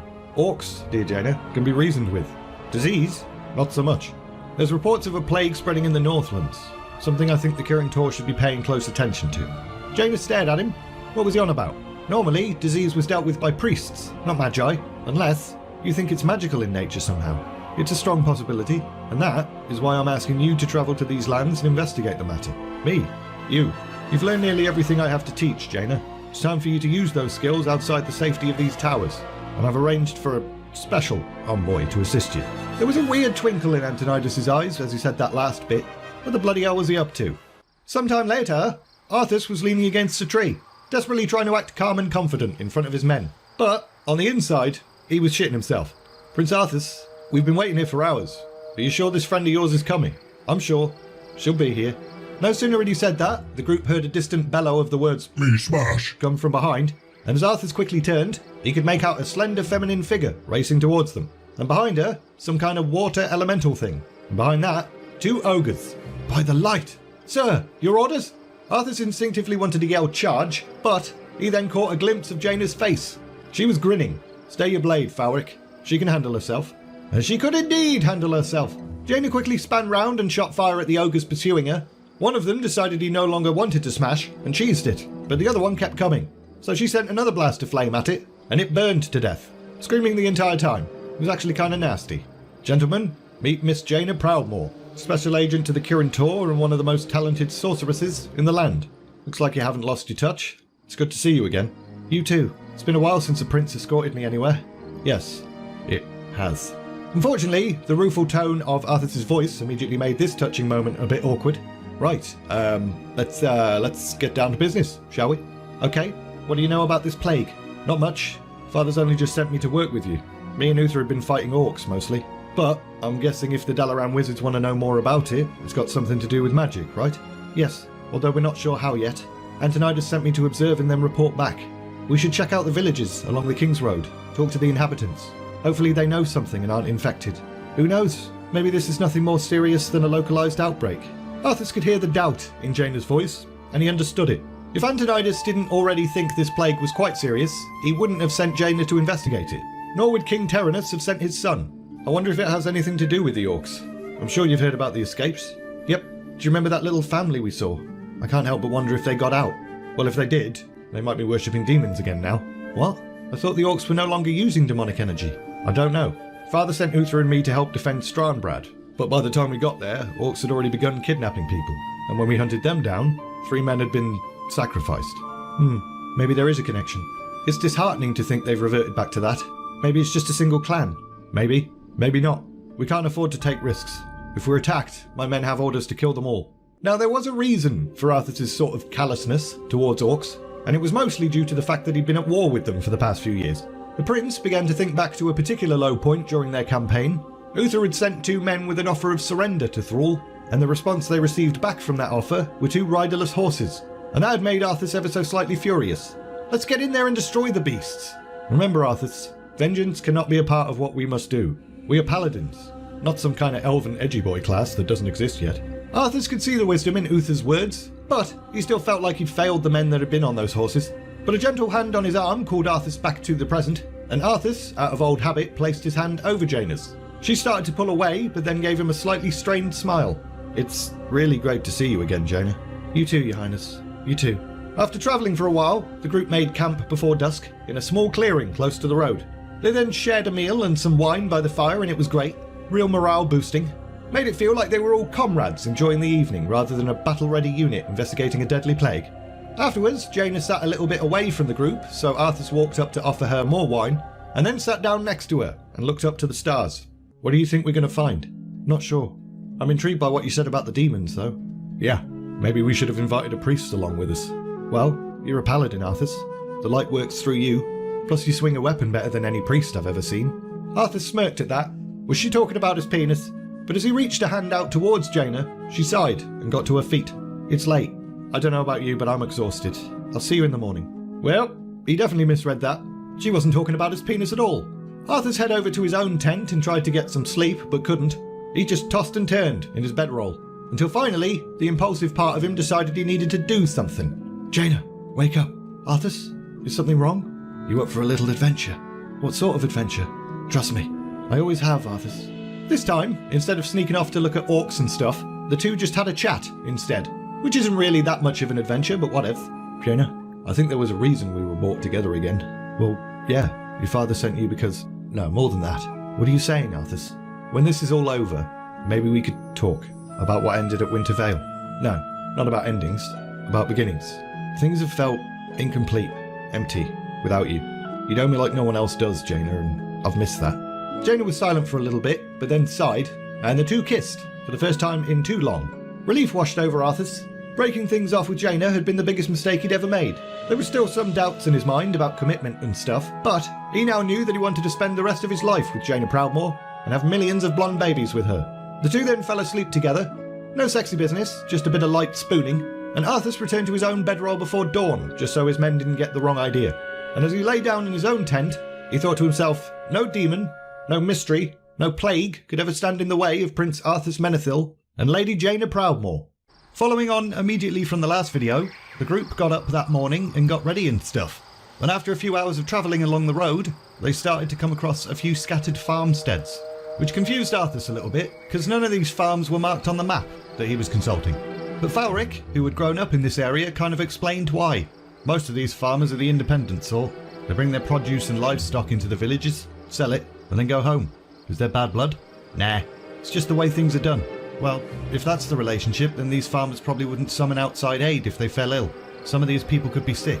Jaina raised a good point, and the group decided it was probably best to start their investigation here. So, they slowly approached the farms, allowing the inhabitants enough time to notice and prepare for them. But as they drew closer to a farmhouse, Arthas noticed something a little bit weird.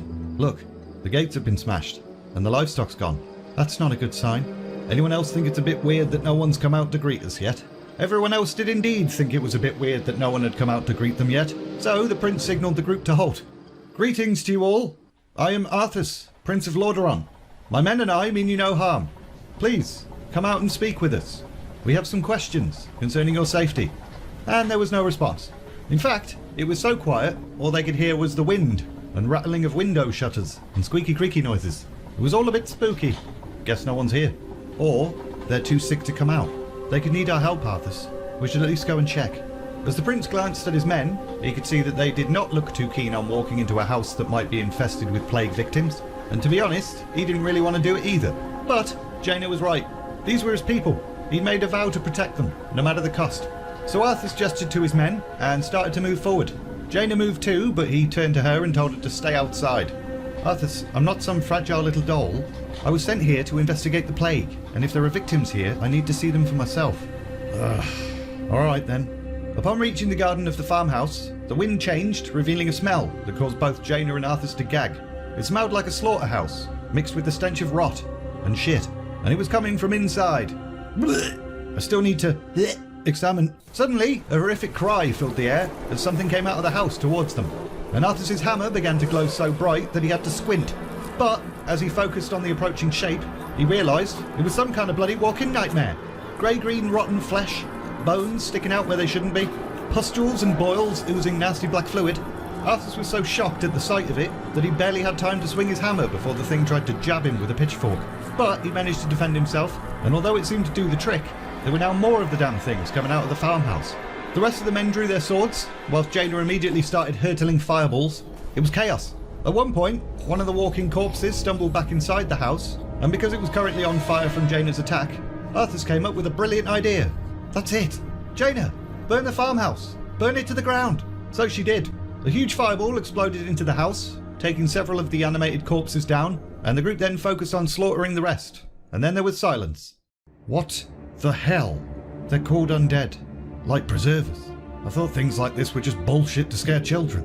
Now they're real enough. I've just never seen one. Never expected to. Arthas noticed his men were now eagerly listening to Jaina, hoping for some explanation of what the balls was happening. And he couldn't help but suddenly feel extremely grateful for all the times Jaina had been like, "No, Arthas, I won't hang out with you today. I need to study." The animation of corpses is not unheard of. It would take a pretty powerful necromancer though. Arthas, a moment? Arthas and Jaina then stepped away from the rest of the group for a little private chat. "I know what you're going to say, Jaina. You were sent here to find out if this plague's magical in nature, and it's starting to look like it is." Jaina didn't say anything but nodded, and Arthas glanced back over to his men, who had started to clean themselves off and compose themselves a little bit. "We haven't even hit the main villages yet. I have a feeling we're going to see more of these undead." "I have a feeling you're right." A short time later, the group had departed the cluster of farmsteads and were travelling along the road again. But Jaina suddenly drew up her horse and paused. "What are you looking at?" Jaina then pointed, so Arthas followed her gaze, and all he could see was a grain silo, standing alone on a hill. The granary? No, the land around it. Jaina then dismounted and headed up the hill, and then started to examine the soil. The dirt was dry, and the grass was dead, and yet several yards away from the silo, the grass was green and healthy. What could have caused this? Not sure. Reminds me of the Dark Portal and the Blasted Lands. When the portal opened, demonic energies from Draenor spilled through into Azeroth, and the land around the portal died. Yeah, I remember. Jaina, could the grain itself be plague, carrying this demonic energy? Let's hope not. Look at those crates. That's the seal of Anderhall, the main distribution centre for the northern boroughs. If this grain carries the plague, there's no telling how many villages might be infected. Arthas couldn't help but notice that Jaina's voice was starting to sound strained and tired, and as he looked at her, he saw that she'd gone real pale and looked awful. Fear suddenly shot through him, so he grabbed her hand, closed his eyes and murmured a prayer. And as the light filled him and then spread from his hands to hers, Jaina slowly realised what Arthas was doing and why he was doing it. He just saved her life. Everyone needs to wear gloves, now. No exceptions. Luckily, the rest of the men were in full armour, so most of them already had gauntlets on anyway. But at least they'd learned something else about this plague now, even if it had almost killed Jaina. The mission itself seemed pretty clear now. The priority was to find granaries and destroy them. And that mission was helped further the following day, when the group came across a couple of Kel'Thuzad priests, who had also begun to sense the wrongness that was creeping through the land. They pointed the group in the direction of a warehouse at the far end of the village they were approaching, and as the group travelled through that village, they came across some dwarves, who were currently firing mortars towards a horde of undead. "We could use your help. There's a warehouse at the end of town that needs destroying." "We're a bit busy, mate, in case you hadn't noticed. What's in the warehouse is killing these people." "Ah, sod it. Lads, we're to help this bonny boy's troops. By the way, who exactly are you, bonny boy?" I'm Prince Arthas Menethil, and you are? Ah, Dargle, at your service. My apologies, Your Highness. Arthas wasn't too bothered about the dwarf's impudence. It actually made him smile a little bit that this dwarf had absolutely no idea who he was talking to. Plus, the prince was kind of grateful that they'd now built up their numbers into a small army to fight their way through the village. And as they fought their way through, the initial shock and horror was fading, making it a lot easier to fight these monstrosities. Arthas, look! Arthas went ahead and looked at where Jaina was pointing, and saw a group of humans, clad in black, and waving their arms about. And they seemed to be directing the undead. Over there! Target them! The dwarves quickly spun their cannons around, whilst Arthas's men charged towards the living peeps in black robes, and Arthas started to feel a bit smug about their inevitable victory. But, as soon as they came under fire directly, the mysterious group of magi ceased their activities, huddled together, and began casting something else. Something even Arthas recognised as a portal. Don't let them escape! However, turned out they weren't trying to escape. They were calling upon more reinforcements. Scores more undead appeared out of nowhere, as well as some huge pale creature that had way more limbs than it should have. Looked like something that had been sewn together from different corpses. 'Twas an abomination! Arthas immediately charged towards it, and some of his men did the same. The creature was slow, and obviously a dumbass, so they brought it down soon enough. Unfortunately, during that little distraction, the group of magi decided maybe they would cheese it, after all. Summoned another portal and disappeared. Damn it! Jaina approached Arthas and put her hand on his arm, but he was furious. He wasn't in the mood for soft touches and comforting words. Destroy that warehouse, now! Aye, Your Highness. Let's go, lads. The dwarves surged forward, rolling their cannons within range, and then boom! The granary crumbled to the ground, and that made Arthas feel a little bit better. Jaina, burn what's left of it. She was already in the process of doing that before he'd even finished barking orders at her. Both the humans and dwarves then stood side by side, triumphantly, as the remnants of the granary burned to ash. Arthas didn't join them though. He walked away a short distance, and Jaina then joined him soon after. The magi, dressed in black. Necromancers. Magi who dabble in dark magic. Obviously they and whomever they serve are behind this plague. Demonic energy might still be involved, but I don't know. None of this makes any sense. I want them. I want their leader. I want the bastard who's deliberately slaughtering my people. In that moment, Arthas recalled the crates that they had seen earlier at the silo. And a hall. It was the only lead they had, so they might as well go there next.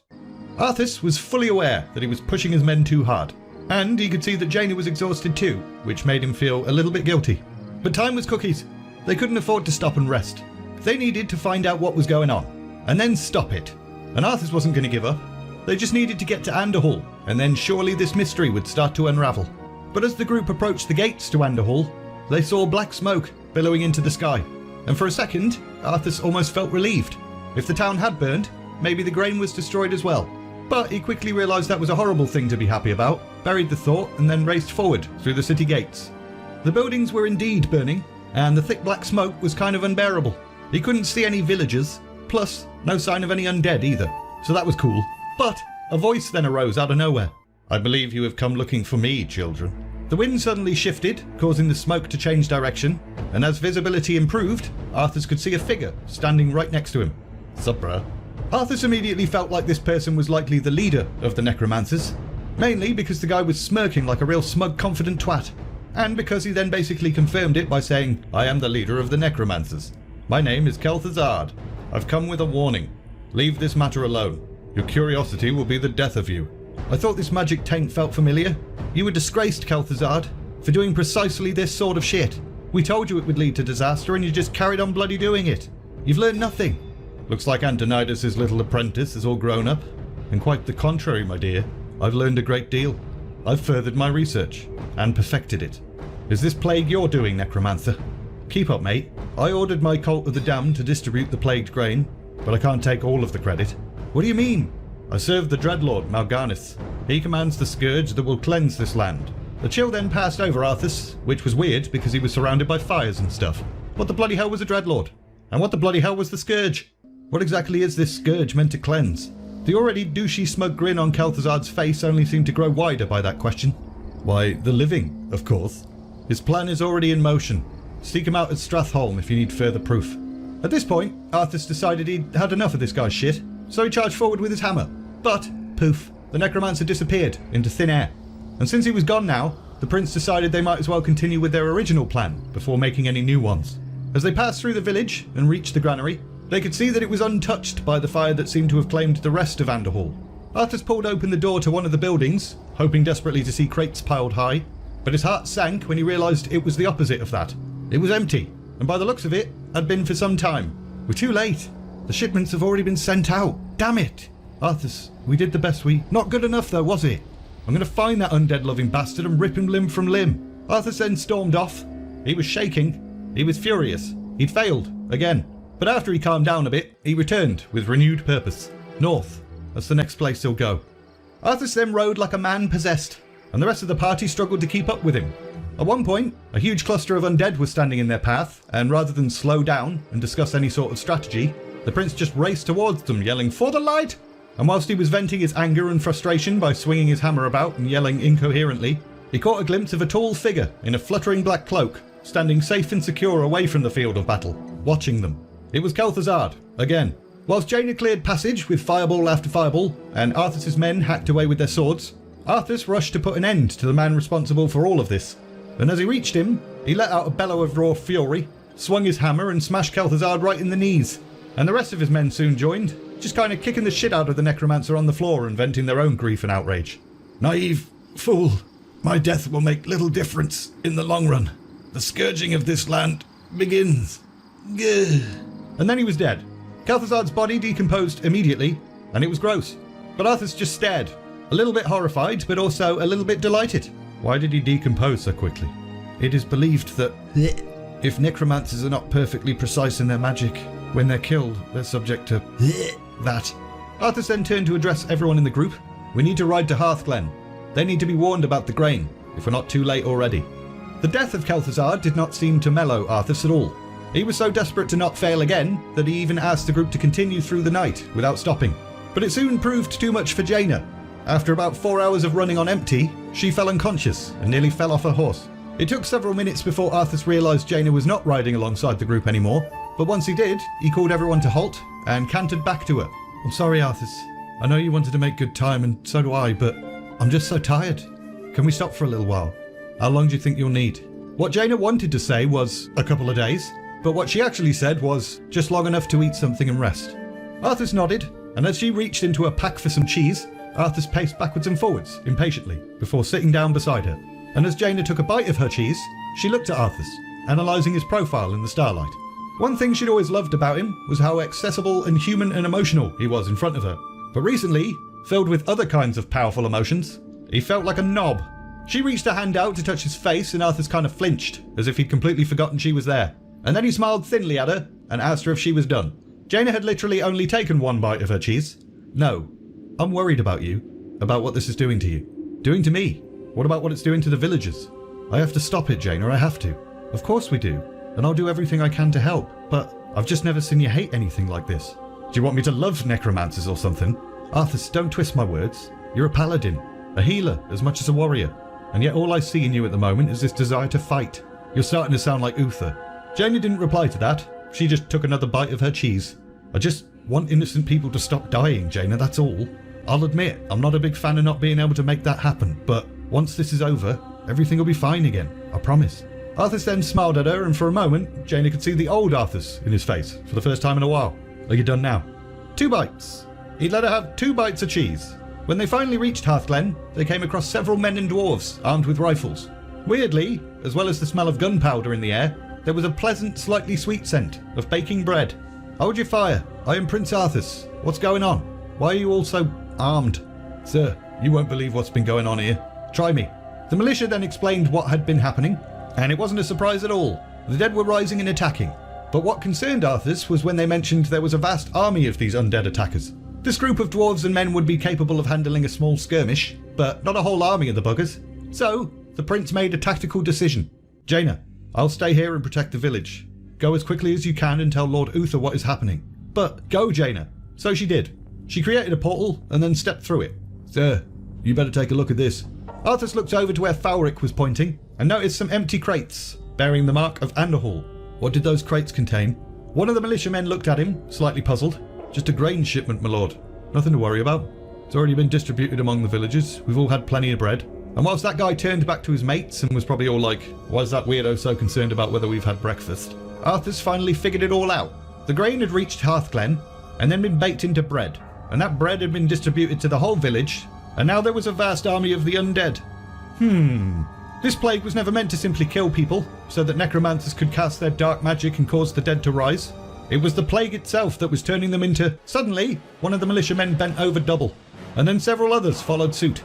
A strange green glow pulsed from their bodies as they clutched their stomachs and fell to the ground, and then they died. Holy shit. Arthas' theory was now being confirmed right before his eyes. The dead men around them started to get back up again. These men who, up until a few seconds ago, had been allies. And now the prince and his soldiers were going to have to hack them to pieces. And things went from bad to worse when that vast army of undead that these men had mentioned appeared on the horizon as well. There were buttloads of them. Skeletons, fresh corpses, abominations. Arthas could sense the panic and fear in his own men, so he raised his hammer to the air, and as it glowed brightly, he yelled out, "Hold your ground! We are the chosen of the light! We shall not fall!" Meanwhile, upon reaching the other side of her portal, Jaina collapsed from exhaustion and a lack of cheese. Jaina, child, what is it? Uther, Arthas, Hearthglen, necromancers, Kel'Thuzad, raising the dead. Antonidas' eyes widened. Beg your pardon? Arthas and his men are fighting in Hearthglen alone. He needs reinforcements immediately. Uther is at the palace. I'll send several magi right away to open portals for as many men as he needs to bring. You did well, my dear. I'm proud of you. Now go get some rest. No, I have to be with him. I'll be all right. Let's go. Back with Arthas, and he had absolutely no idea how long he'd been fighting. He'd been swinging his hammer non-stop. His arms were shaking from the strain. His lungs felt like they were on fire. It was only the power of the light that had kept him going. And although the undead seemed weakened by the light's power, that seemed to be their only weakness. And they just kept bloody coming. Wave after wave after wave. And it was starting to look like this was it. But, as the prince lifted his weary arms for yet another hammer blow, he heard a voice that he recognised. For Lordaeron! For the king! Finally! Reinforcements! Everyone rallied at Uther the Lightbringer's impassioned shout, and after quite a bit more fighting, the Battle of Hearthglen was won. Uther then walked up to his student and clapped him on the shoulder. I'm surprised you held it together as long as you did, lad. If I hadn't arrived just then, I did the best I could, Uther. If I had a legion of knights riding at my back, I was paying you a compliment, Arthas. Now is not the time to be choking on pride. From what Jaina's told me, what we faced here is just the beginning.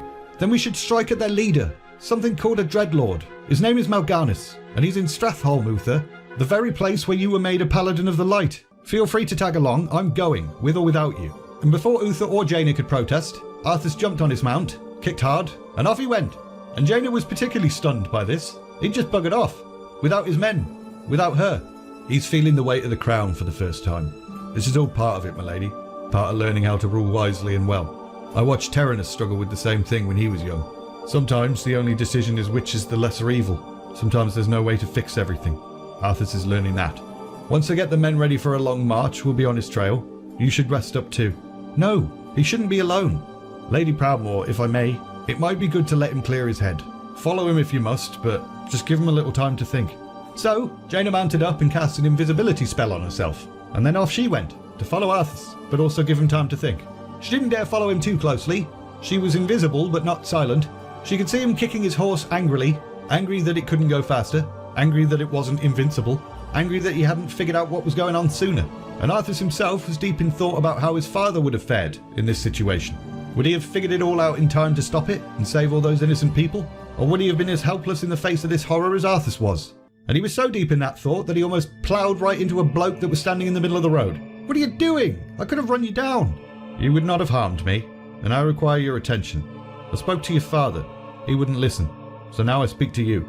I don't have time for this. Listen, boy. This land is lost. The shadow has already fallen, and nothing you do will deter it. If you truly wish to save your people, lead them across the sea, to the west. Arthas almost laughed in the man's face. His father had mentioned some weird prophet had been travelling around the Alliance Kingdoms and rambling a bunch of nonsense. Flee? My place is here, you dickhead. I will find the one behind this and destroy him, and you're an idiot if you think otherwise.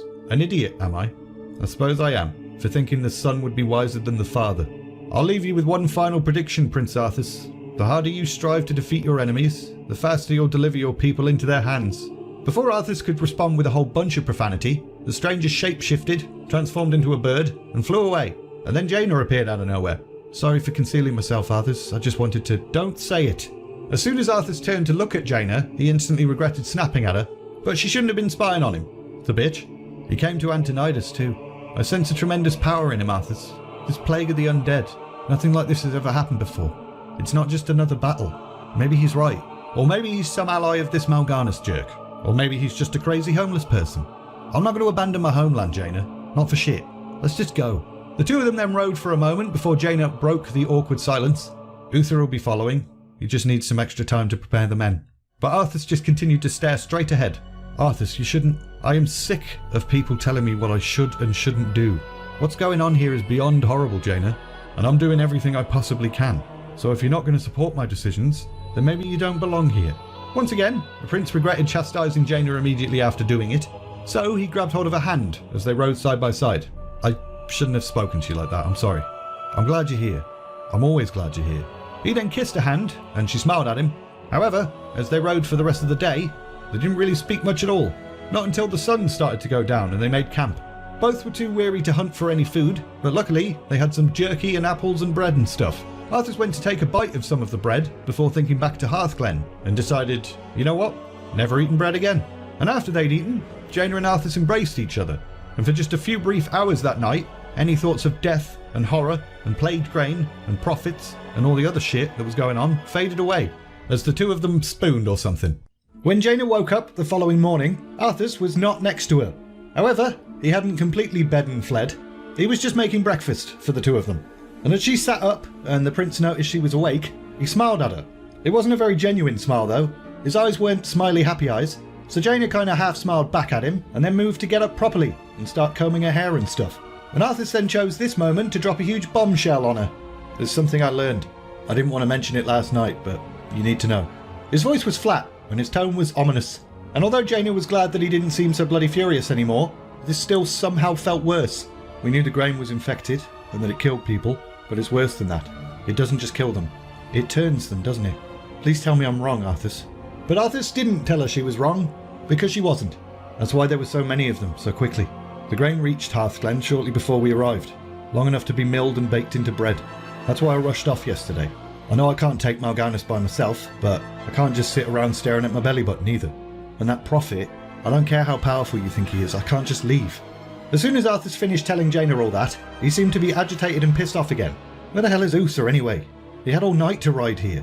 But Jaina didn't respond, mainly because it was probably a rhetorical question. But also, she was too busy trying to process the information Arthas had just revealed.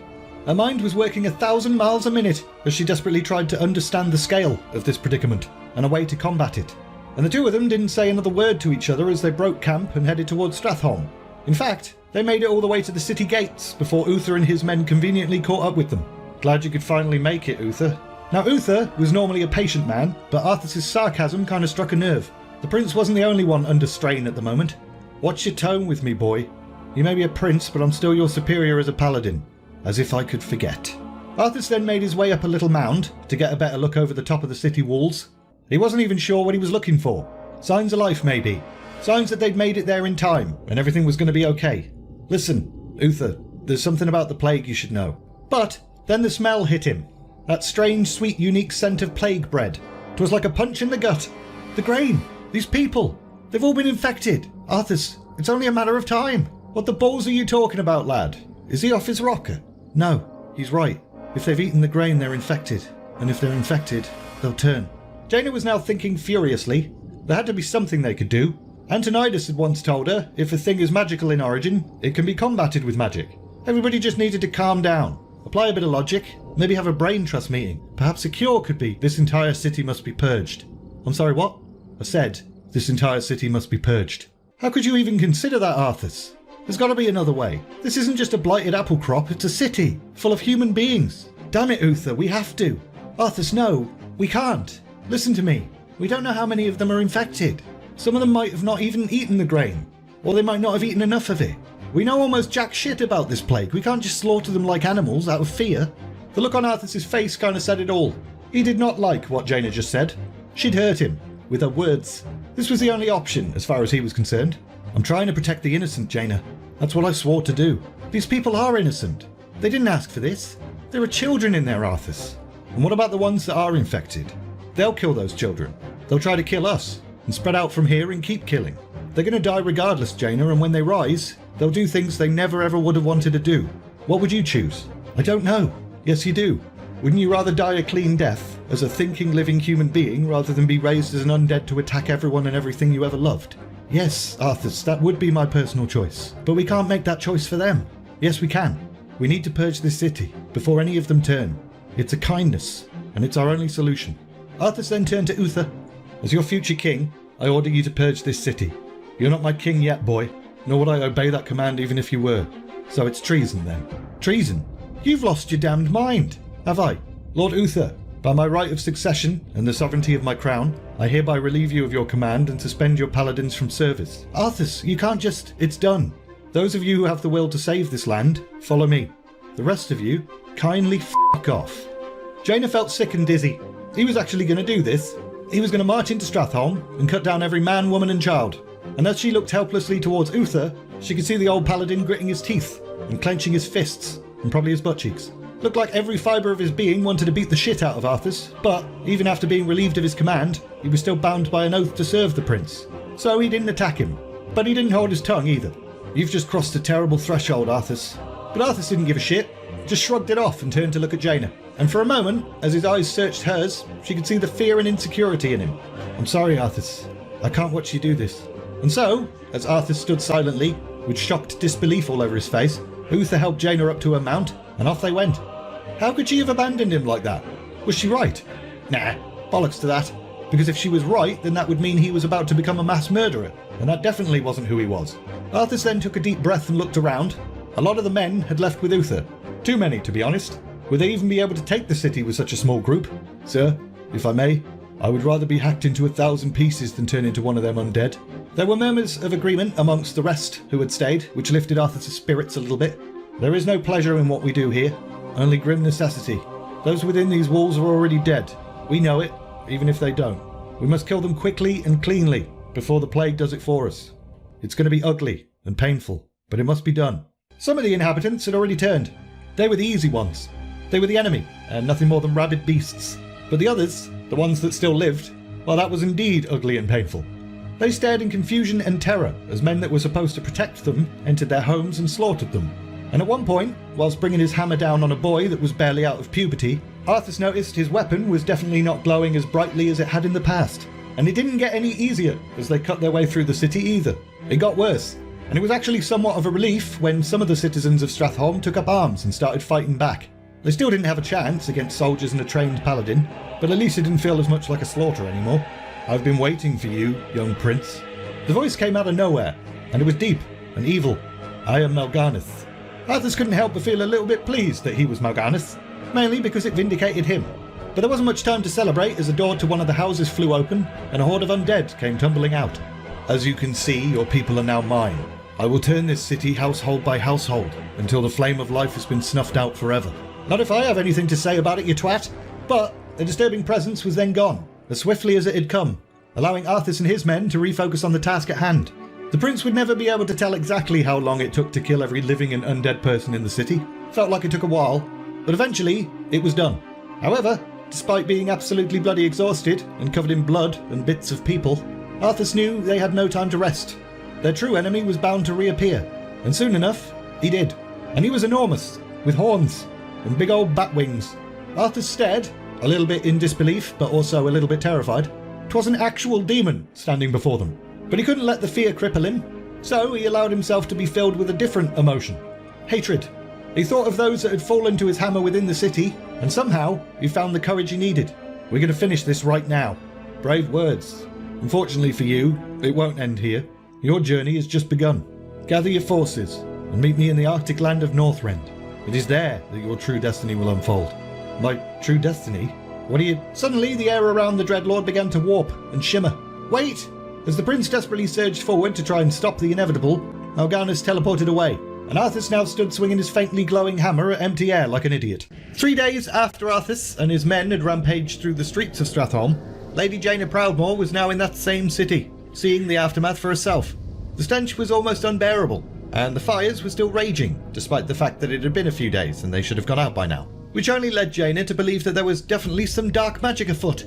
Most of the civilians lay as they had fallen, most of them unarmed, with a look of horror on their faces, and Jaina's eyes filled with tears as she made her way past the broken and beaten bodies, especially the small children ones. with rib cages caved in, or heads that had exploded from blunt force trauma.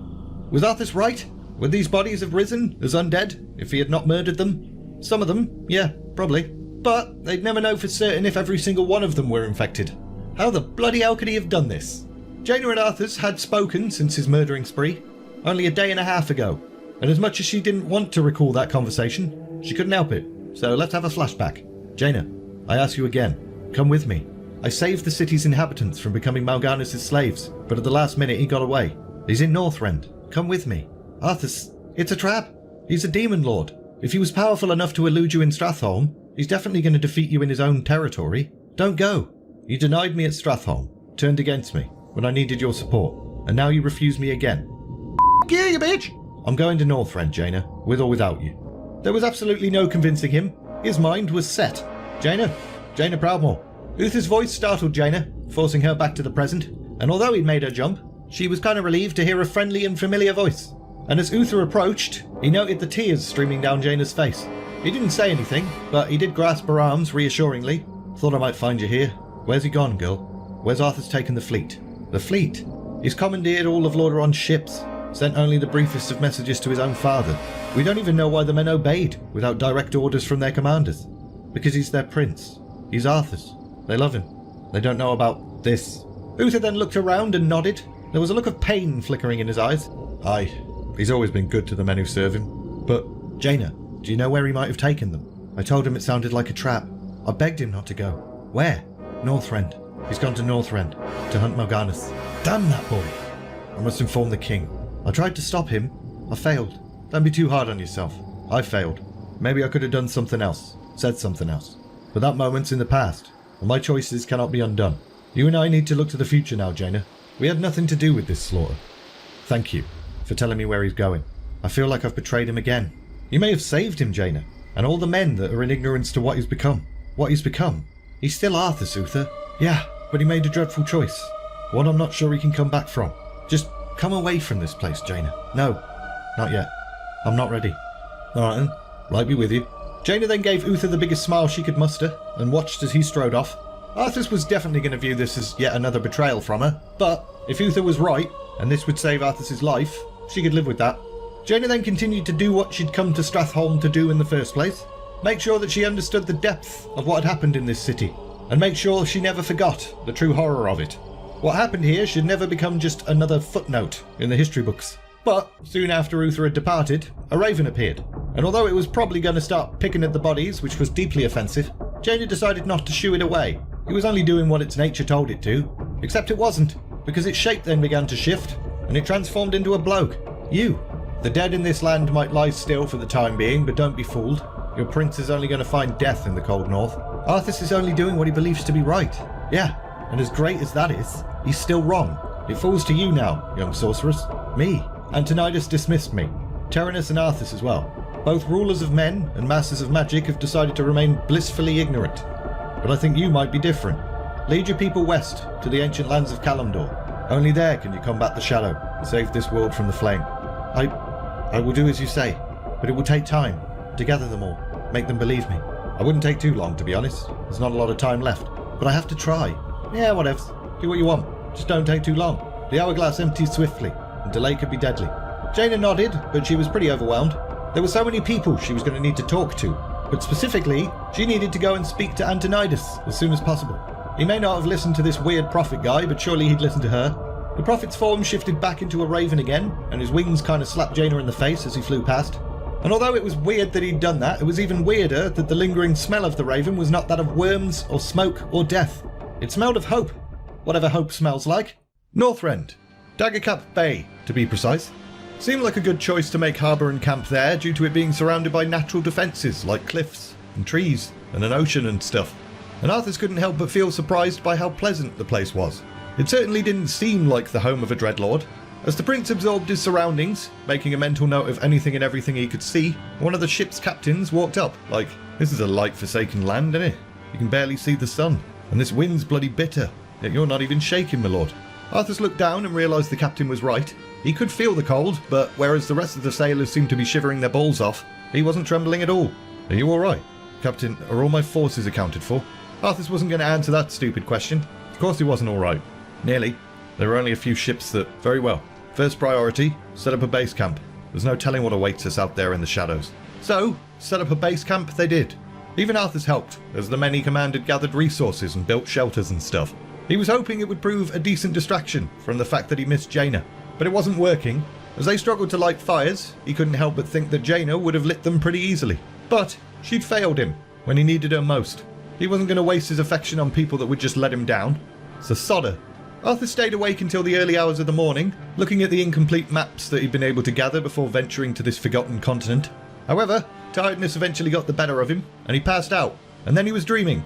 And his dream was a little bit nice, but also a little bit not so nice. He was young again, and he was riding atop the horse he'd loved since he was 9. But Arthas could feel the horror descend upon him as his young self urged Invincible to make the fatal jump. He knew it was a dream, but that didn't make reliving this moment any less painful, nor reliving the moment he drew his sword and stabbed his devoted friend through the heart. Only this time, something was different. The sword he drew was not the same sword. This one was two-handed and covered in runes. And as he withdrew this huge sword from Invincible's body, the horse didn't die. It leapt to its feet, completely healed, but also glowing or something. Arthas bolted upright, waking from his slightly lovely but also slightly scary dream, and he was absolutely convinced that there was something more to that dream. 'Twas some kind of omen. The following morning, Arthas was the first to get up and get ready and stuff. He was eager to get started. Mal'Ganis was here. He knew it. They just needed to find him. But on that first day, they found nothing, except a few pockets of undead. And as the days passed, and they still didn't find anything, Arthas' enthusiasm started to dwindle a little bit. On the one hand, Arthas knew that Northrend was a big place, and they'd barely explored any of it. But there was one thing that was giving him cause to doubt himself. It was Mal'Ganis that had told him to go to Northrend in the first place. Maybe he was lying. Nah, Mal'Ganis was arrogant. Why would he resort to tricks when he believed himself to have basically already won? Arthas needed to believe that he was right to have come here. He needed to. Otherwise, he was pretty sure he'd go mad or something. But it still took a few weeks before Arthas found anything that offered any hope. Scouts had come back advising Arthas' army to change direction, due to them marching towards a large cluster of undead. However, they still ended up running into that large cluster, only to find the undead had been attacked and killed. And before Arthas could even process what was happening, he and his men suddenly found themselves under fire. Take cover! You're not undead! You're alive! Arthas immediately recognised the terrible attempt at a Scottish accent. Muradin, is that you? Arthas, lad. Never imagined it'd be you that came to our rescue. Rescue? Gotta be honest, mate. Didn't even know you were here. I came to Northrend to... Arthas cut himself off before finishing that sentence. He wasn't entirely sure how the dwarf would react to the truth. Actually, that can wait. Come, old friend. We've set up camp not far from here. Looks like you and your men could use a hot meal. Do you have ale? There was an air of celebration as Arthas, Muradin and his second-in-command, Baelgoon, marched into camp. And for a short while, everybody forgot just how bloody cold it was in Northrend. Arthas waited for Muradin and his men to be taken care of, but once they were, he beckoned Muradin to join him for a private chat.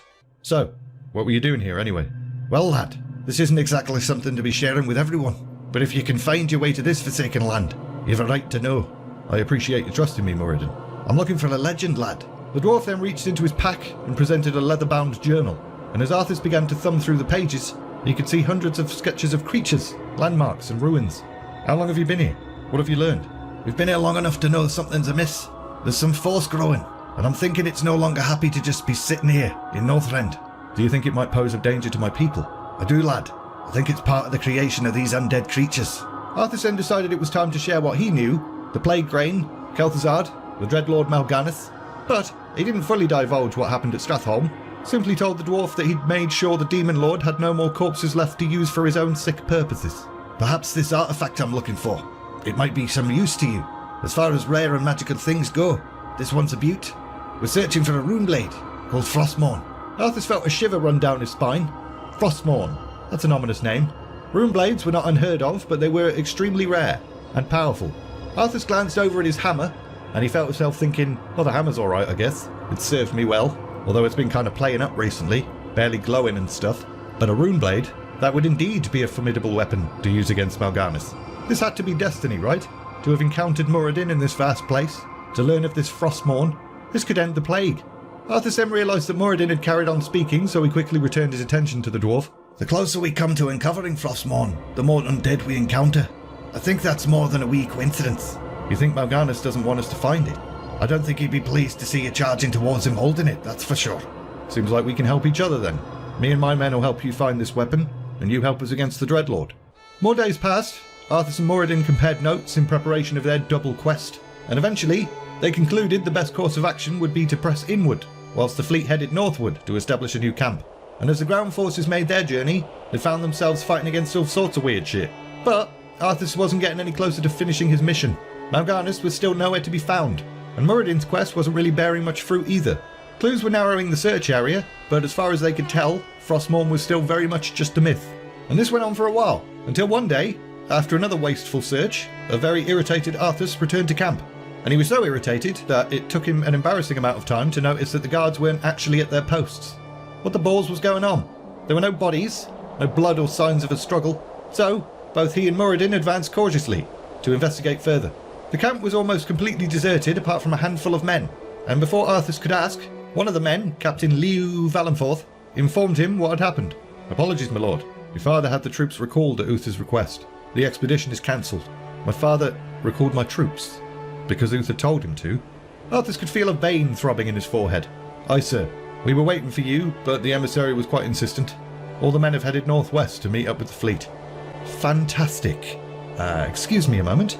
Arthas grabbed Muradin and walked away from the others. "Sorry, lad. Kinda sucks that you have to pick up and..." "Nope, I'm not going back." "Lad, it's your father, the king. You disobey his orders and that's treason." "I stripped Uther of his rank. He's got no right to do this. Father's been deceived."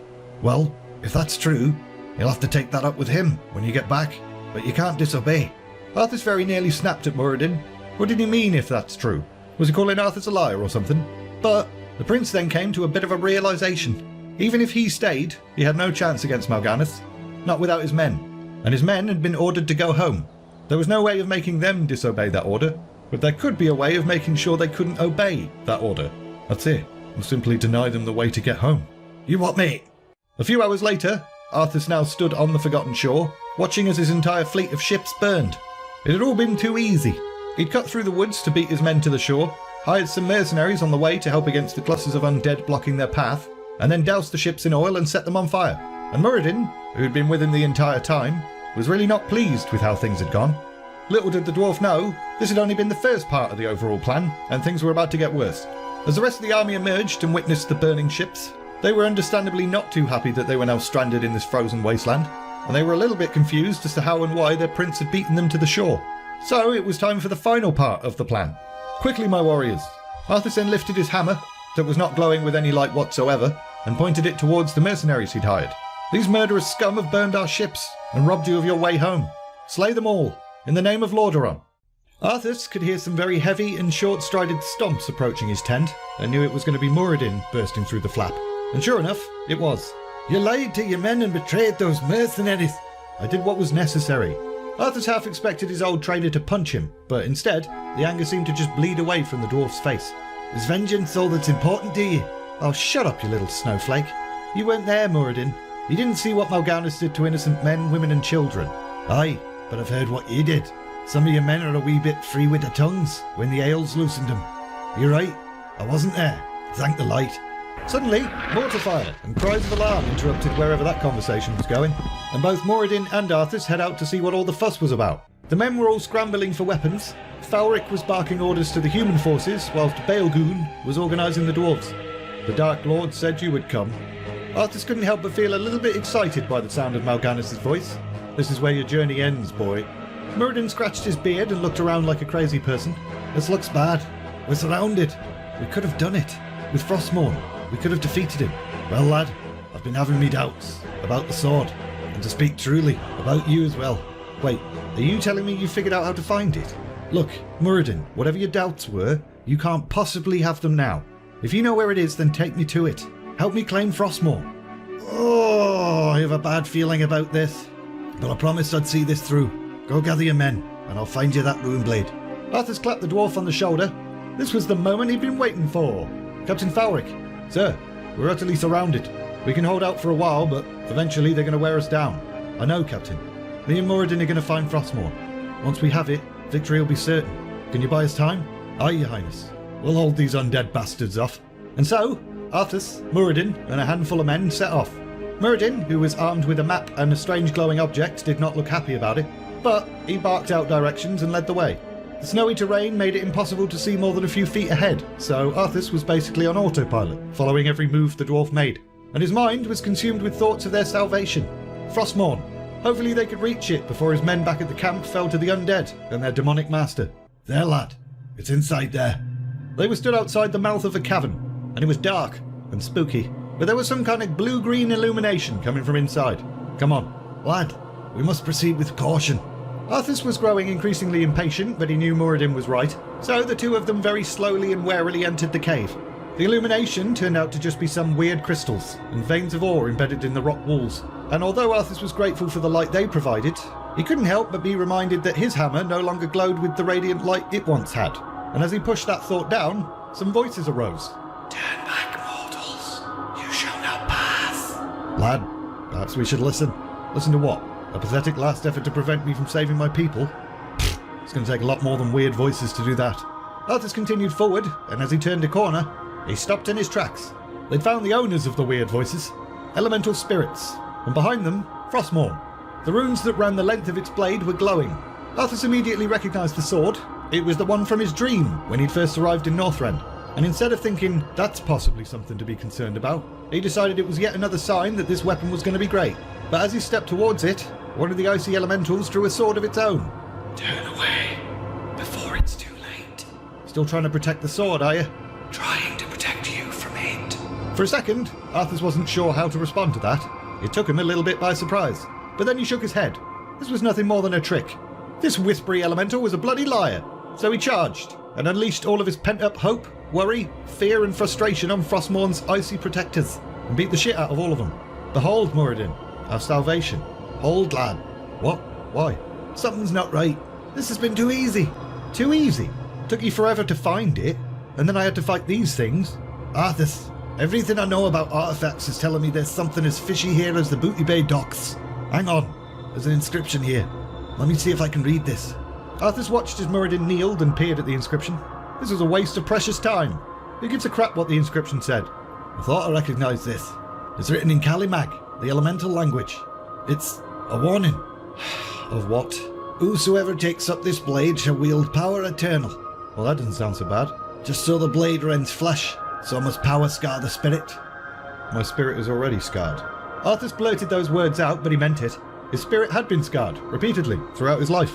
The needless death of his beloved steed, the horror of seeing the dead rise, the betrayal from the one he loved, being forced to slaughter hundreds, needing to lie to his men. Surely one more scar won't make a difference, especially if it meant saving his people. You've enough to deal with without bringing a curse on your head. I would gladly bear any curse to save my homeland. Arthas, I'm begging you, leave it be. Forget this business and let's lead your men home. Arthas then thought about his men, and then he thought about the countless victims that had already fallen to this horrible plague. And then another image randomly popped in his head, of some huge chunk of ice, with immense power emanating from within, as well as a voice that whispered, "The dead demand vengeance." Screw the men. I have a duty to the dead. Nothing shall prevent me from having my revenge, old friend. Not even you. Now I call out to the spirits of this place, whatever you be, good or ill, or neither, or both, or whatever. I know you're listening. I'm ready. I will pay any price, if you will only help me save my people. For a moment, absolutely nothing happened. But before Moradin could breathe a sigh of relief, a sudden crack started running up the side of the ice encasing Frostmourne. And then, the icy casket exploded.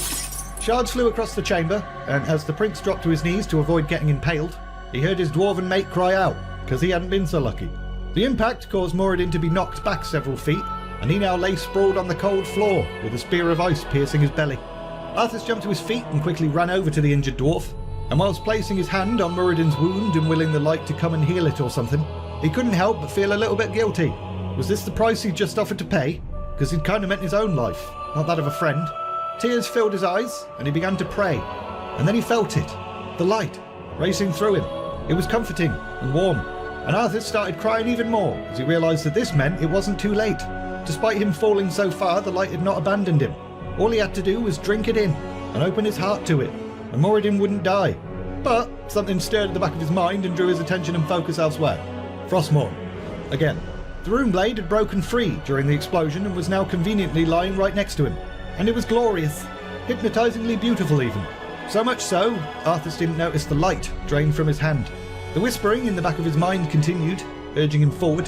This was the path. It was foolish to trust in the light. The light was useless anyway.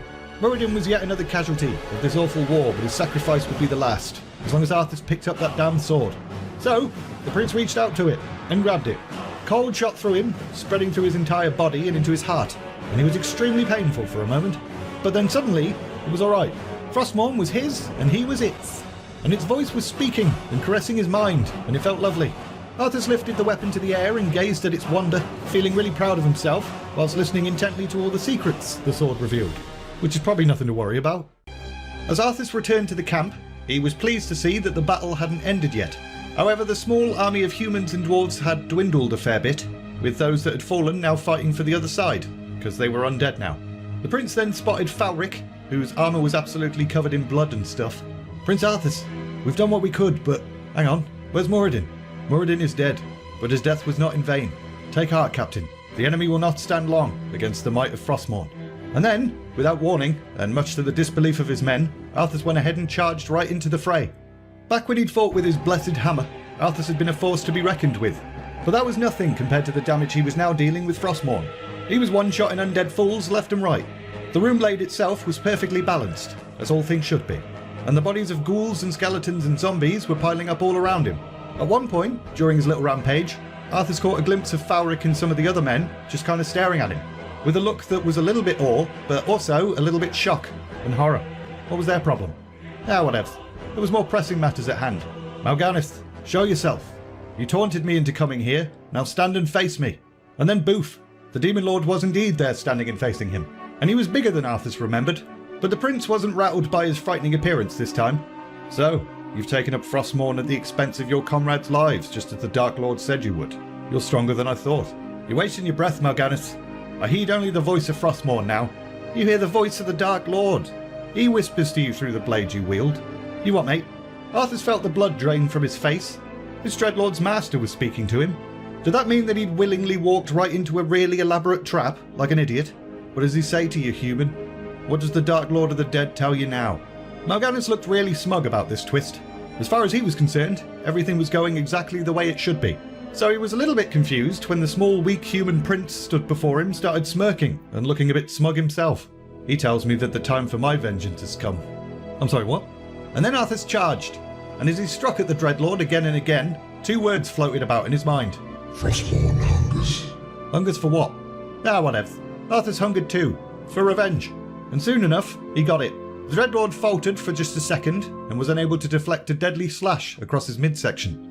Dark blood spurted out, and down he went. It is finished. This part of your journey, yes, young prince. But there is so much more. So much power that could be yours. So much knowledge and control. Arthas wiped Frostmourne clean, gazed at the demon lay stiffening at his feet, and then looked all around him.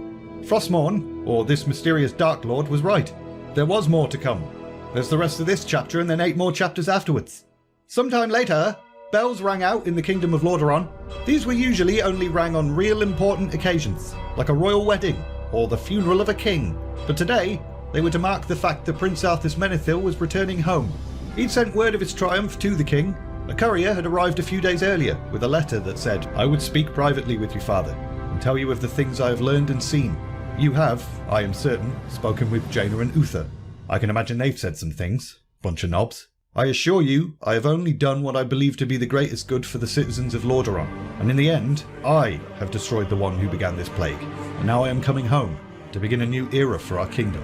As Arthas walked the road leading towards Capital City, he was greeted by cheers and applause. The entire nation had shown up to thank him for saving them from disaster, and so they should, but Arthas remained silent as he marched. The men behind him were silent as well, and they were all hooded for reasons that will soon become clear. And as they entered the city, the cheers continued, with rose petals raining down from above. The combination of the bells ringing out and the rose petals and the cheering crowds made Arthas think about Jaina for a moment. This was pretty much what their wedding day would have looked like, and the thought moved him so much that he held a hand out and caught one of the falling petals. But his brief smile quickly turned to a frown as the petal decomposed almost immediately in his hand. So he tossed the dead thing away and continued. He then pushed open the huge doors to the throne room, strode forward and kneeled before his father. "My son, I'm glad to see you safely home." As the king stood up from his throne, Arthas noted how unsteady and ill he looked. Obviously the incidents of the last several months had aged him a little bit. He looked tired, but it was all going to be alright now. He no longer needed to sacrifice for his people, no longer needed to bear the weight of his crown. Arthas had taken care of everything. Arthas then stood up and drew back his hood and moved towards his father. The king's eyes widened as he processed his only son's change in appearance. The prince's hair wasn't blonde anymore, it was bone white, and his face was all pale and shit. The prince then drew back his blade, the runes on it glowing in anticipation, but a voice popped in his head. Not of Frostmourne's, but a memory of something Varian Rin had said a lifetime ago. He was assassinated. A trusted friend managed to get him to speak to her alone, and then she killed him. Stabbed him right in the heart. However, Arthas just kind of shook his head, and the voice was silenced. "What are you doing, my son?" "Succeeding you, father." And with that, Frostmourne's hunger was sated. At least for the moment, anyway. Arthas then turned his new unquestioning subjects loose. Death Knights. That was the fate of the men who had joined him in Northrend and then returned home with him.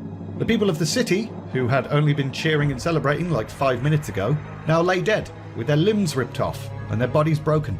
Arthas didn't give a crap if they ended up as carrion for the crows or new subjects to follow his rule. He'd leave that up to his captains, Falric and Marwyn, to decide, because he had somewhere else to be. Ever since he'd started smelling like a corpse, Arthas couldn't seem to get near a horse anymore. They'd just bolt at the sight of him. So, he basically had to walk and run everywhere. And although the power granted to him from Frostmourne prevented him from getting tired, it was still kind of a ball ache. But soon, it would no longer be an issue. Arthas reached his destination, the Balnir farmstead.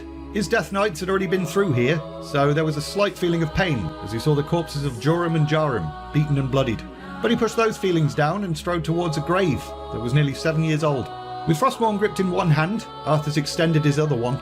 Some kind of dark light began to glow from it before leaping from his fingers into the earth below, and the prince was absolutely over the moon when he felt the energy connect with the skeleton buried there. Arise! The grave erupted and Arthas grew increasingly excited. "I saw you being born. I helped you come into this world, and I helped you leave it. And now, by my hand, you are reborn." As far as Arthas was concerned, this had all been part of his destiny. If he had not slain his steed 7 years ago, then he would not now be able to bring it back. Alive, it would have been absolutely terrified of Arthas. But undead, he and Invincible were reunited, together forever, as it was always meant to be. So once again, the prince felt vindicated. He hadn't been wrong. He's never been wrong. Every decision he's ever made has been fantastic. As Arthas rode Invincible towards Anderhall, he couldn't help but think how bloody ironic his current situation was. After the fall of Lordaeron, Arthas had gone on a bit of a rampage, moving from town to town and unleashing his new subjects on them. He'd even taken to calling his forces the Scourge, the same name that Kel'Thuzad had used. During this time, Frostmourne, or rather the voice of the Lich King, as it had revealed itself to be, had whispered some stuff. Firstly, stating the obvious, that there was no going back. Arthas had already kind of figured that out for himself. But also, the Lich King wanted Arthas to go ahead and resurrect Kel'Thuzad, the necromancer that the prince had killed in the first place.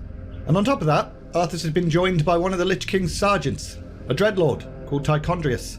"I am like Mal'Garnith, yes, but I am not your enemy. I've come to congratulate you. By killing your father and delivering this land to the Scourge, you've passed your first test. The Lich King is pleased." Arthas felt two emotions upon hearing that bit of validation: exultation and pain. Yes, I've damned everyone and everything I've ever loved in his name, and I still feel no remorse, no pity, no shame. That was very much a lie. However, Arthas was aware of this lingering softness deep inside, and he was absolutely determined to kill it. And lucky for him, Tychondrius didn't notice and believed his lie anyway. "Great. That rune blade you carry, it was forged by my kind long ago. The Lich King has empowered it to steal souls. Yours was the first one it claimed." Once again, Arthas experienced a whole rollercoaster of emotions.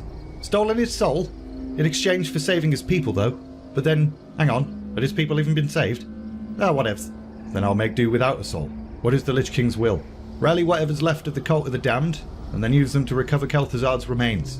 As Arthas reached Anderhall, he could see that the village was now nothing more than charred timbers, which made sense because it was on fire the last time he'd been here. But what didn't make sense was that the village should have been basically empty, apart from some undead stragglers.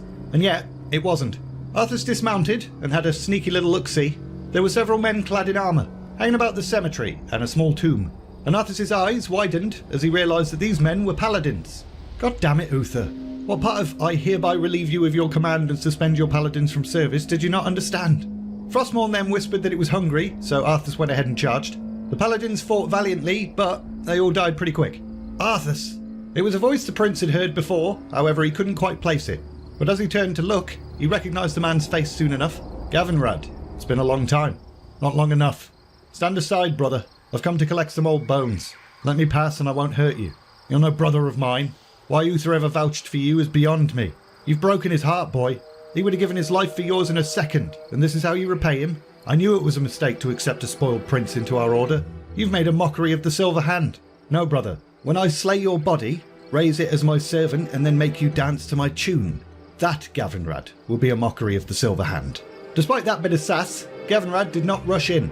Instead, he gathered himself and started praying to the light. And Arthas went ahead and allowed him to finish that prayer because it wasn't going to help him anyway. And sure enough, it didn't. Arthas basically took him down in one blow. After that, Arthas turned to some of the cultists that had just been kind of watching him this entire time rather than helping, and gestured for them to get started. Although the prince had left Kel'Thuzad's remains where he'd killed him, his acolytes had obviously cared enough to move his body to a small crypt. And once they identified which crypt it was, Arthas went ahead and opened it. Told you my death would mean little. What the? Am I hearing ghosts now? Not just hearing them, seeing them apparently. Kel'Thuzad's shape then slowly formed right before his eyes. I was right about you, Prince Arthas. But Kel'Thuzad's shape then immediately disappeared again, as Tychondrius' booming voice came out of nowhere yelling, "It took you long enough!" And Arthas wasn't quite sure if he'd actually seen Kel'Thuzad's ghost, or if he was just going ever so slightly mental. But once again, Tychondrius didn't seem to notice. These remains are badly decomposed. They'll never survive the trip to Kel'Thalas. Kel'Thalas? Yep. Only the energies of the High Elves Sunwell can bring Kel'Thuzad back to life, and with each moment he's decaying even further. You're going to need to steal a very special urn from the paladins. Place the necromancer's remains in it, and that should keep him protected for the journey. There was a hint of a smirk on the Dreadlord's face. He was definitely finding something about this amusing, but Arthas decided not to ask any questions. So he just shrugged, jumped on Invincible and head out to do what he was told. And after a short journey, he found what he was looking for. A funeral procession, moving slowly along the road. Several men in armour walked single file, with one man in the centre carrying the urn, which Tychondrius had spoken of. And it was at this point that Arthas understood why Tychondrius had been so amused, because the man carrying the urn was Uther. The dog returns to his vomit. I prayed you'd stay away. I see you still call yourself a paladin, even though I dissolved your order. As if you could dissolve it yourself. I answer to the light, boy. So did you, once. I did many things once, but not anymore. Your father ruled this land for 50 years, and you've ground it to dust in a matter of days. But undoing and destruction is easy, isn't it? Very dramatic, Uther. As fun as this is, I don't have time for your bullshit. I've come for the urn. Give it to me, and I'll make sure you die quickly. This urn holds your father's ashes, Arthas. What, were you hoping to piss on him one last time before you left his kingdom to rot? That revelation stung Arthas a little bit. Obviously the second reason why Tychondrius had been smirking. I didn't know what it held, but it doesn't matter. I'll take what I came for, one way or another. Frostmourne was almost humming with glee now, eager for some tasty soul nuggets. And as Arthas settled into an attack position, Uther regarded him for a moment and then lifted his own glowing weapon. I didn't want to believe it. When you were younger and selfish, I called it a child's failing. When you pushed on stubbornly, I dismissed it as a youth's need to move out from his father's shadow. And Stratholme, well, I prayed you'd find your own path to see the error of your judgment. I couldn't stand against my liege's son. But now you do. My last promise to your father. I would see his remains treated with reverence. You'll die for that promise. Possibly. I'd rather die honouring that promise than live at your mercy. I'm glad he's dead. I'm glad he doesn't have to see what you've become. Once again, Uther's remark hurt. Damn this lingering softness. And Uther, seeing Arthas' hesitation, decided that was the perfect moment to charge.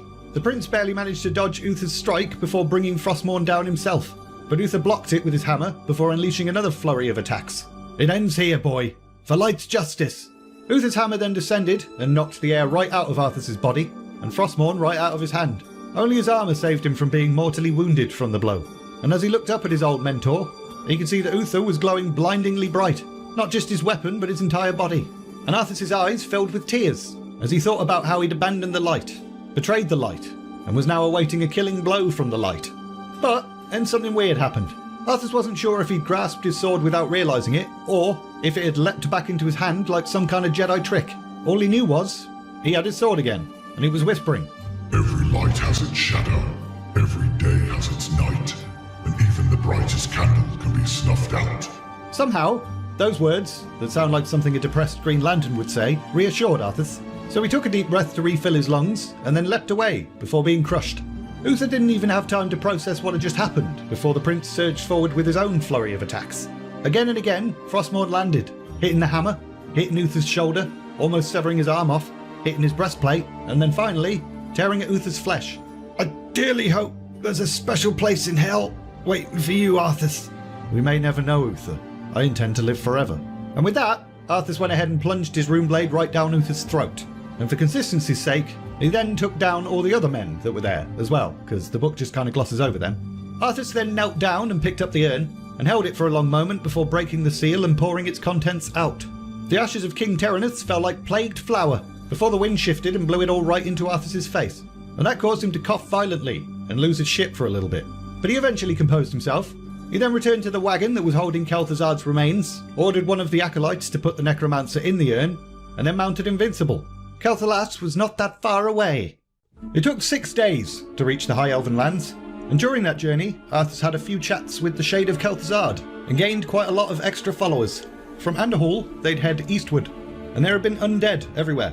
So all it took was a quick mental command, and all of them joined Arthas's ranks. And it wasn't just plague victims, abominations and ghosts that had joined his growing army. There was another ally that they met on the way as well. One that was kind of gross. Ew. Spiders. These are the new warriors the Lich King sends to his favoured one. The Dreadlords cannot be trusted. They are the Lich King's jailers. I will tell you more once I'm resurrected and stuff. Arthas was pretty sure the only reason Kel'Thuzad was dangling this information ahead of him was to make sure he completed the task at hand. But he was still trying to come to terms with the nasty spider creatures that were scurrying towards them. They were freaking him out. The Lich King sent these things. What are they? They were once Nerubians, descendants of an ancient and proud race called the Achaea. In life, they were extremely intelligent, dedicated to wiping out any who were not like themselves. Lovely. And now? Now, these are the ones that fell battling the one we serve. He raised them and their leader, Anubarak, into undeath, and now they come to aid you, to serve his glory and yours. Undead spiders, to fight the elves of Kel'Thuzad. Fantastic. This Lich King, whoever he was, seemed to have a bit of a flair for the dramatic. Anywho, Arthas's approach had been spotted. There was no doubt about that. Elves breed notoriously fine scouts, but also it was hard to miss the giant, smelly, gross army. However, Arthas didn't really give a shit. He was still confident that he'd be able to gain entry to the High Elf lands and reach the Sunwell. Mostly because they'd captured 2 prisoners on their way there. Firstly, a priest, who in their defiance had accidentally revealed an important bit of intel that Arthas could use. And secondly, a mage, who almost immediately turned on his own people for the promise of power. Meanwhile, it is true, all of it. Sylvanas Windrunner, Ranger General of Silvermoon, knew better than to question this particular scout's information. Kel'Marin was always accurate and detailed. He wouldn't lie. Plus, they'd all heard the rumours. Some plague that had been creeping across human lands. But the Kel'Darai had thought themselves safe in their homeland. It had withstood attacks from dragons, orcs and trolls for hundreds and hundreds of years. They'd be fine. Except they weren't going to be fine. You sure it's Arthas Menethil, the prince? Aye, my lady. I heard him called so by those that serve him. You know those rumours about him killing his dad and most of the people of Lordaeron? Yeah, I don't think those are exaggerations. Sylvanas then listened as Kel'Marin spun a tale that sounded like complete bullshit. Risen corpses, enormous abominations, strange gargoyle-like beasts, spider-like beings, and the smell. Ugh. My lady, if he breaks through, I don't think we have the numbers to defeat him. We are Kel'Darai. Our land is impregnable. He will not enter. He'd have to know how to break the enchantments to protect our kingdom. Better and wiser foes have tried to take our realm before. Have faith, my friend, in the Sunwell's strength and in the strength and will of our people. Kel'Marin was then led off so he could have a drink and some food and a bit of a lie down, and Sylvanas turned to her rangers. I would see this human prince for myself. Summon the first battle units. We should prepare for a preemptive strike. And so they did. Sylvanas, Sheldareth and Vorithil stared aghast as they smelled the smell Kel'Marin had mentioned, and witnessed the decaying army approaching. Prince Arthas himself rode atop a skeletal horse, carrying a huge sword that Sylvanas recognised as a rune blade immediately. And she threw up a little bit in her mouth as she looked over the collection of various rotting corpses marching beside him. The Ranger General silently signalled her plan to the other scouts by waving her fingers about and stuff, and they nodded and slipped back into the shadows. Sylvanas then turned her eyes back towards Arthas. He hadn't seemed to have noticed them yet, so that was cool. But how the bloody hell could a human stand amongst all this? Being surrounded by the dead, with their horrific stench. Was he even really human? He looked human, except he looked a bit pale. Focus, Sylvanas. What do you see? The undead were mindless, simply stood awaiting orders to obey. And the other humans, the necromancers, were too busy creating new monstrosities. They weren't prepared for an attack. Their arrogance will be their undoing. Sylvanas then waited until her archers were in position. Although it would have made sense to simply strike and take the enemy unawares, there was no honour in that. The Rangers of Kel'Thuzad would not defend their homeland using underhanded tactics, like a bunch of jerks. You are not welcome here. I am Sylvanas Windrunner, Ranger General of Silvermoon. I advise you to turn back now. It's you who should turn back, Sylvanas. Death itself has come to your land. Do your worst. The Elf Gate to the Inner Kingdom is protected by our most powerful enchantments. You shall not pass. Sylvanas then knocked her bow, a signal to the others to attack, and within seconds, the air was filled with dozens of arrows. The Ranger General herself had aimed for Arthas' face, and her aim was true. But, just before it struck, there was a flash of blue-white. Somehow, this human prince had brought up his sword and sliced the arrow in two, making Speedy Gonzalez look like regular Gonzalez. Then Arthas just grinned at her and winked. Slay them all. So much for diplomacy. The archers had their instructions. Cut down the living first, then dispatch the dead with fire arrows. The first set of arrows took out nearly every single one of the cultists. The second dropped dozens of the walking corpses. But there were just too many of them. The dead were somehow managing to scale up the vertical walls of the gate, so it was time for the rangers to start using swords instead of bows. And although they were trained warriors, they'd never fought against a foe like this. Sylvanas felt deep pain as she watched Sheldara's fall first from her perch into the masses of dead below.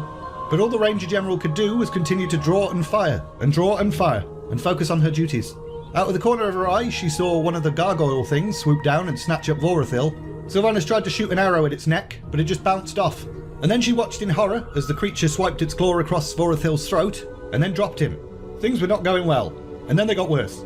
Vorithil's body landed amongst the dead cultists, and Sylvanas realised that killing those cultists had been the only real victory the High Elves had achieved during this entire battle. So imagine how she felt when she saw those cultists get back up again. Her attack had cost Arthas nothing. Any who fell would just be raised by his dark magic. And Arthas was looking right at her, laughing. I did try to tell you, and still you provide me with new recruits. Arthas then gestured and another body twitched and got up. Vorithil. Oh, shitballs. Sylvanas then felt the gate beneath her shudder. She'd been so distracted by the slaughter and the horror of it all that she'd failed to notice Arthas' siege engines had manoeuvred into position. And the spider-like creatures were attacking the gate as well. Also, some things that were wet and soft were hitting the wall and splattering all over her. And for a second, Sylvanas refused to accept the truth of what that was. Arthas wasn't just raising the corpses of fallen elves, he was hurling their bodies, or pieces of them, back at Sylvanas as ammunition. And all of this combined was enough to make Sylvanas issue an order that, up until a few moments ago, she never thought she'd ever give. Shindu Falana! Fall back to the second gate! Fall back! She didn't need to say that twice. Those that were still alive obeyed immediately, gathered up the wounded and just outright cheesed it. This was not a dignified retreat, they bloody cheesed it. And if Sylvanas herself ran for her life, she heard the once inconceivable sound of the gate behind her being breached. Arthas had done it. But how? How? Sylvanas then grabbed the sleeve of a young man racing beside her. Telcor, make for the Sunwell Plateau. Tell them what we have seen here. Tell them to be prepared. Tell them we've been betrayed. Telcor was a bit taken aback by that, but he nodded and raced away. And after a while of cheesing it northward, Sylvanas and her troops started to cross a bridge when she suddenly stopped, turned on her heel, and looked back, and gasped. She'd expected to see Arthas was still coming, with his dark army, but what she didn't expect to see was what they were leaving in their wake. They were leaving a trail, like a slug, except it wasn't a gooey trail. The land itself was blackened and barren, as if the dark energies used to propel the dead forward were killing the very earth upon which they marched. And it had to be stopped. Hold! We will make our stand here. So she barked her orders, and although the rest of the rangers were puzzled at first, they soon realised the importance of stopping this dead scar from spreading any further. Goodness, this can't be one of the oh-so-imposing elf gates I've heard so much about. No, not quite, but you still find it a challenge. It's a fucking bridge, m'lady. But then again, the elves have always been very fond of putting paper manes on cats and calling them lions. You've won through the first gate, Butcher, but you won't get through the second. The inner gate to Silvermoon can only be opened with a special key, and it shall never be yours. You waste your time, woman. You cannot outrun the inevitable, though I admit it's pretty funny to watch you try. You think I'm running from you. Apparently you've never fought elves before. Sylvanas then raised her hand and threw a grenade. Ah, the old classic elven tactic of throwing a grenade. And as she and her rangers took to the trees and disappeared, she heard something that made her smile for the first time in a while. That ranger woman is starting to vex me greatly. Sylvanas knew blowing up the bridge wasn't going to stop Arthas and his army, just delay him a little bit. But hopefully, that delay would be long enough for word to reach the Magi at the Sunwell Plateau. However, there was something else bothering the Ranger General. Arthas seemed so bloody confident, as if he already knew for certain that he would be able to breach the enchantments at the second Elf Gate. Whoever had betrayed them, had they told him about the key? Yes, the traitor, Darkan Drathir, had indeed told Arthas about the key, The Key of the Three Moons, a magical item that had been split into 3 magical crystals and hidden throughout Kel'Thuzad in heavily guarded temples. Each temple was built atop intersections of ley lines, which in turn caused the crystals to create a magical barrier known as Bandinorial, or the Gatekeeper. So basically, all Arthas had to do was go to each of the sites, Antelas, Andaroth and Anowin, kill the guards, and take the crystals. Simple. But the ridiculously pretty elves guarding the temples had presented a little bit more of a challenge than Arthas had expected, and he couldn't help but wonder how such a fragile, effeminate race could stand up to his army. That pesky Ranger General that had blown up the bridge, for example. She'd cost him precious time. The bitch. It had taken bloody ages to get his siege engines across the water. Mainly because it took a while for him to figure out that he could just create his own bridge using the mindless zombies that followed him. So he ordered dozens of them to wade into the river, lie down, and then they just rolled the siege engines over the top of them, and fouled the water at the same time. 'Twas genius. It's probably worth mentioning that there was some kind of tingling sensation at the back of Arthas's mind. Something nagging at him. Feelings. Most of the time it would just pass completely unnoticed, but once in a while, memories would flash in Arthas's mind, and with those memories, guilt and shame. But Arthas wasn't going to listen to feelings. Feelings are for wimps. Meanwhile, the Rangers had fled to Fairbreeze village, and after the initial shock passed, the citizens there tended to the wounded and offered to help in any way they could. Sylvanas ordered those that could not fight to head to Silvermoon as quickly as possible. Take nothing, just go. But what about my nice shoes? Just shut up and go. The dead march upon us. They don't get tired. They don't wait for people to grab their nice shoes. Anyone that falls just gets added to their ranks. The woman who Sylvanas had just reprimanded seemed deeply offended, but the Ranger General didn't give a shit. She was too busy looking around and strategizing. Arthas and his army were going to be here soon. There was no doubt about that. However, Sylvanas spotted a spire nearby, a good place to mount a defence. So, she took a deep breath, looked back towards her rangers and the citizens that had volunteered to fight, and barked her orders, despite knowing full well that for most of them this would be their final battle. And after organising themselves at the spire, it was finally time. The undead have been sighted. Be ready. The first line of defence, made up of archers, hand-to-hand fighters and dragonhawk riders, head out, and fell almost immediately to the hideous vanguard approaching. And as inevitable death got closer, Sylvanas couldn't help but think how strange the mind was. That even in this moment, she had an ancient song playing in her head. One that she and her siblings, Illyria, Varisa and Lirath, had loved to sing. And that song went a little bit like this. Ena Ela, Bedere, Keldere, Shindu Falana. It's a little bit more melodic than that usually. And without even realising it, her hand had crept up and closed around the necklace she was wearing. A gift from her oldest sister, Illyria, passed down to her when Illyria had ventured beyond the dark portal, and then never came back.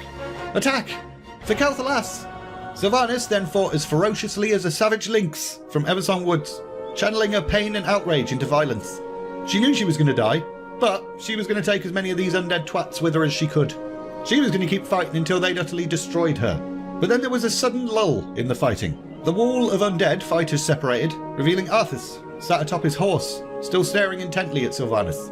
I salute your bravery, elf, but the chase is over. Then I make my stand here, Butcher. As you will, Ranger General. Arthas didn't even bother to dismount. Instead, he kicked Invincible, who then galloped directly towards Sylvanas, and drew back his massive sword. Sylvanas sobbed only once. Not a cry of fear or regret, but of anger and hatred that she had not been able to stop him. Illyria, sister, I come. Frostmourne then pierced her body, and it was cold. Very cold. Arthas then withdrew the sword from her, and stared as she shivered on the ground. Finish it. I deserve a clean death. After all you've put me through. Woman, the last thing I'll give you is the peace of death. For a split second, Sylvanas felt nothing but fear.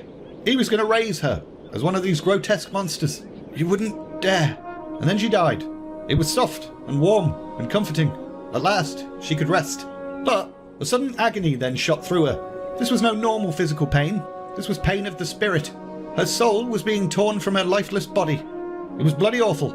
And as a colourless grey world reformed around her, she could see her tormentor. Banshee, thus I have made you.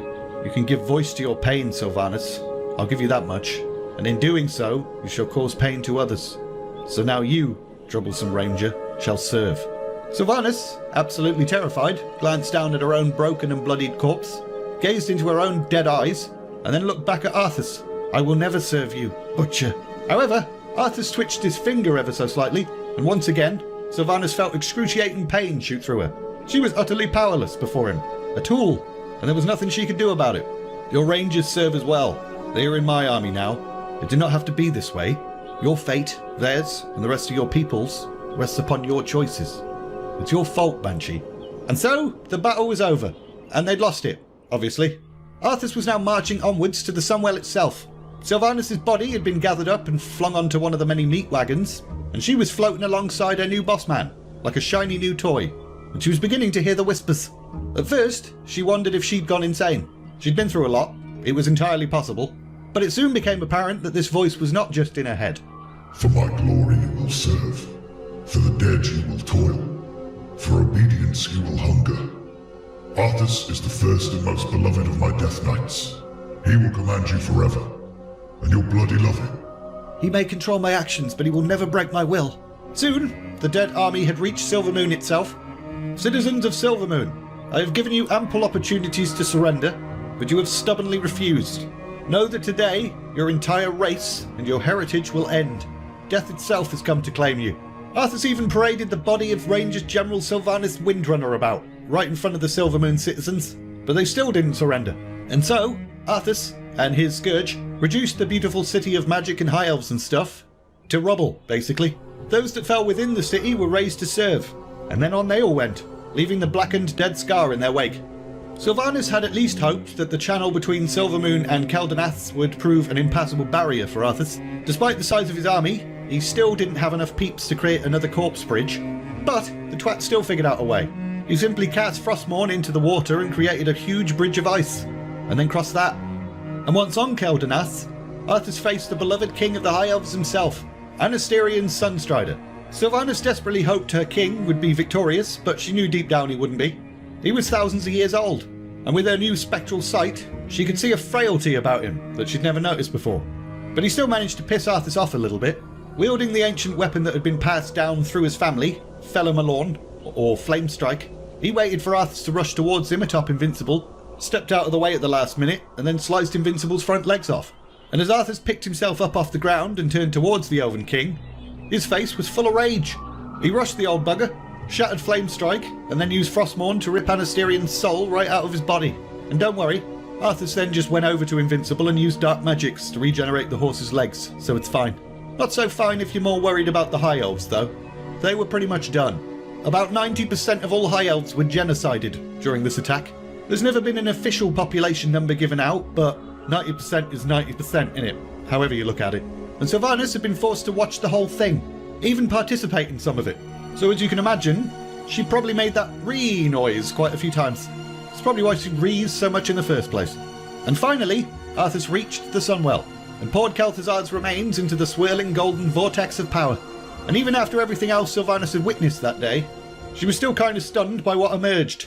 Not only did the Sunwell itself change and darken, but some weird-looking horned skeleton covered in chains popped out and was all like, "Sup, bruv? I am reborn!" Was that it?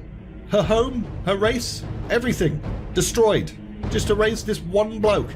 Sylvanas was understandably furious. The only thing that made her feel a little bit better was that the traitor, Darkhan Drathea, then randomly attempted to betray Arthas and was immediately killed for it. Arthas was now back in a more familiar part of the Eastern Kingdoms, and he was quite glad to be in this colder part of the world again. The Elven part, with its eternal early summer, and its blossoms, and its nature, had made him feel pretty uneasy, mainly because it reminded him too much of the gardens of Dalaran, and the time he'd spent there with a certain lady. Also, there was that whole thing with Anasterian, chopping Invincible's front legs off. That had been a roller coaster of emotions. Seeing Invincible flailing around on the ground had still managed to flood Arthas' mind with things he didn't want to remember. Things that would make him weak. Ain't nobody got time for weakness. Behind Arthas, his army marched, and somewhere amongst their ghastly number floated a Banshee. But Arthas would let Sylvanas be for now. He was more interested in Kel'Thuzad. It had been him that had directed the Scourge to this new location, and Arthas hadn't even bothered to ask him why. But he was bored now, so he'd grown quite curious. "So, you're not upset about me killing you that one time?" "Nah, don't be foolish. The Lich King told me how our encounter would end." "What? The Lich King knew that I would kill you?" "Yeah, of course. He chose you to be his champion long before the Scourge even began." Arthas didn't like that. No one had asked him what he wanted. Just bloody decided for him. But then, would he have embraced this destiny if he had been asked? No, probably not. He'd probably still be with Jaina. And Uther, and his father would probably still be. If he's so all-knowing, then how come the Dreadlords control him? They're agents of the one who created our master, the fiery lords of the Burning Legion. Arthas felt a shiver at the sound of those words. Burning Legion. How very spooky. It's a vast demonic army that has consumed countless worlds beyond our own, and now it comes to set this world to the flames. Our master was created to pave the way for their arrival, and the Dreadlords were sent to ensure he succeeds. So, the plague in Lordaeron, the slaughtering of the elves, or just to prepare for some demonic invasion. Yep, in time, you'll find that our entire history has been shaped by the coming conflict. But there's more, isn't there? You said before that the Dreadlords imprison our master. Tell me. Kel'Thuzad didn't have any eyebrows or skin, so he didn't exactly have facial expressions, but somehow, Arthas could still sense that the necromancer felt slightly uncomfortable about this line of questioning. The first phase of the Lich King's plan was to engineer the Scourge, which would eradicate any group that might resist the Legion's arrival, like the forces of Lordaeron and the High Elves. Exactly. The second phase is to actually summon the Demon Lord who will spark the invasion. There's a nearby encampment of orcs who maintain a functional demon gate. I must use the gate to commune with the Demon Lord and receive his instructions. Arthas went silent and thought back to his campaign against the orcs. His first ever taste of real battle. It had been at Stranbrad, alongside Uther, that they'd come across some orcs performing human sacrifices. And Arthas had been so infuriated by it that Uther had given him one of his many lectures. If we allow our passions to turn to bloodlust, then we become as vile as the orcs. Whatevs, Uther, you're dead now. Well, I'm still here, so suck it, you old fart. Well, what are we waiting for? The orcs of the encampment fought bravely, but they still died. And once they were taken care of, Arthas stood and regarded the demon gate for a little bit. 3 stone slabs, outlining a swirly portal of green energy. A passage to another world. The demon gate is yours, Lich. Kel'Thuzad shivered with excitement and then floated forward. Although there were steps leading up to the portal, the Lich did not ascend them, and Arthas couldn't help but wonder if that was out of respect, or maybe a more pragmatic desire to not get hurt. So Arthas decided to hang back a little bit as well. I call upon thee, Archimonde. Your humble servant seeks an audience. And then a shape started to form. This being, Archimonde, was no doubt extremely powerful. He wasn't physically in the world, not yet, but even so, he was very intimidating. You called my name, puny Lich, and I have come. You are Kel'Thuzad, are you not? Yes, Great One. I am the Summoner. I beg of you, tell me how to expedite your passage into this world. There is a special tome you must find. The only remaining spellbook of Medivh. Seek out the mortal city of Dalaran. That's where the tome is kept. And that was the end of the conversation, apparently. Archimonde just disappeared without even saying bye like an asshole. Dalaran. Why did it have to be Dalaran? That city is defended by the most powerful magi in Azeroth. There's no way to hide our approach. They'll be prepared for us. As prepared as Kel'Thuzad was. Think how easily this army crushed them. They'll do the same at Dalaran. Besides, I was a member of the Kirin Tor, remember? Dalaran was my home. I know its secrets. I know ways to slip inside that were never guarded properly. Fear not, Death Knight. Nothing can stop the Scourge. That wasn't what Arthas was worried about. But, out of the corner of his eye, Arthas then noticed something approaching him. A floating spirit that had once been Sylvanas Windrunner. And she'd been listening, obviously. This talk of Dalaran moves you. Silence, ghost. Someone there you care for, perhaps. Pleasant memories. However, Arthas twitched a finger and Sylvanas, again, felt overwhelmed with agony and torment. We will say no more of this.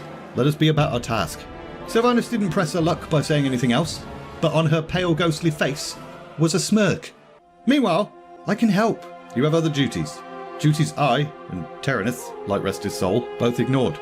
By refusing to listen to that weird prophet, Terenith ended up murdered by his son, and his kingdom lies in ruins. Jaina cringed. It was still hard to believe that Arthas had done that. She'd loved him so much. Still loved him. Still couldn't help but hope that he was under some kind of influence he couldn't resist, rather than acting on his own accord. I too had the arrogance to assume I knew best. And so, here we are. We must all live, or die, with our decisions. Please, let me stay. Keep safe those you have promised to take care of, Jaina Proudmoore. One more or less here will make no difference. Others look to you now. From outside, a voice then rang out, and Jaina felt as if she'd just been punched in the gut as she heard it. Wizards, I am Arthas, first of the Lich King's Death Knights. I demand that you open your gates and surrender to the might of the Scourge. Jaina turned her shocked gaze towards Antonidas, who seemed to be striding towards the balcony. Greetings, Prince Arthas. How fares your noble father? There's no need to be snide. We've prepared for your coming, Arthas. My brethren and I have erected auras that will destroy any undead that pass through them. Your petty magics will not stop me, Archmage. Perhaps you've heard what happened in Kel'Thuzad. They thought they were invulnerable too. Jaina felt like she was going to be sick. News had already reached Dalaran of Kel'Thuzad's destruction, and she'd never seen Kel'Thuz so angry. Even when she tried to offer him words of compassion, he just looked at her as if she was a piece of shit and said some pretty harsh things. Foolish girl, this is the monster you would take to your bed. He slaughtered thousands of innocent people, and you loved him, chose him over me. Kale, what your people have suffered, you know nothing of suffering. You're a child, with a child's mind and a child's heart. He slaughtered them, Jaina. He murdered my father. I should have been there, to die with him. What good would throwing your life away do for... I could have stopped him. I'm leaving Dalaran. There's nothing for me here. I was a fool to ever think any of you humans could aid me. My people need me now. Antonidas' voice then brought Jaina back from that flashback. Pull your troops back or we'll be forced to unleash our powers against you. Make your choice, Death Knight. Antonidas then stepped back from the balcony and turned towards Jaina. We'll be erecting teleportation blocking barriers soon. You have to leave before you're trapped here. Maybe I can reason with him. But Jaina immediately realised how stupid that was upon saying it out loud. He wouldn't listen to her. He never did. Not at Stratholme. Not when she'd warned him against going to Northrend.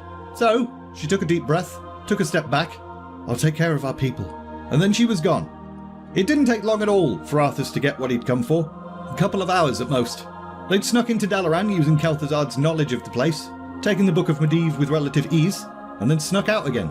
Arthas had managed to kill Archmage Antonidas during this sneak attack though, and Kel'Thuzad was now as giddy as a child on Wintervale morning, perusing through the pages of Medivh's spellbook. The circles of power have been prepared as you asked, Lich. Are you ready to begin the summoning? Nearly. There's much to absorb. Medivh's knowledge of demons is staggering. I suspect he was far more powerful than anyone ever realised.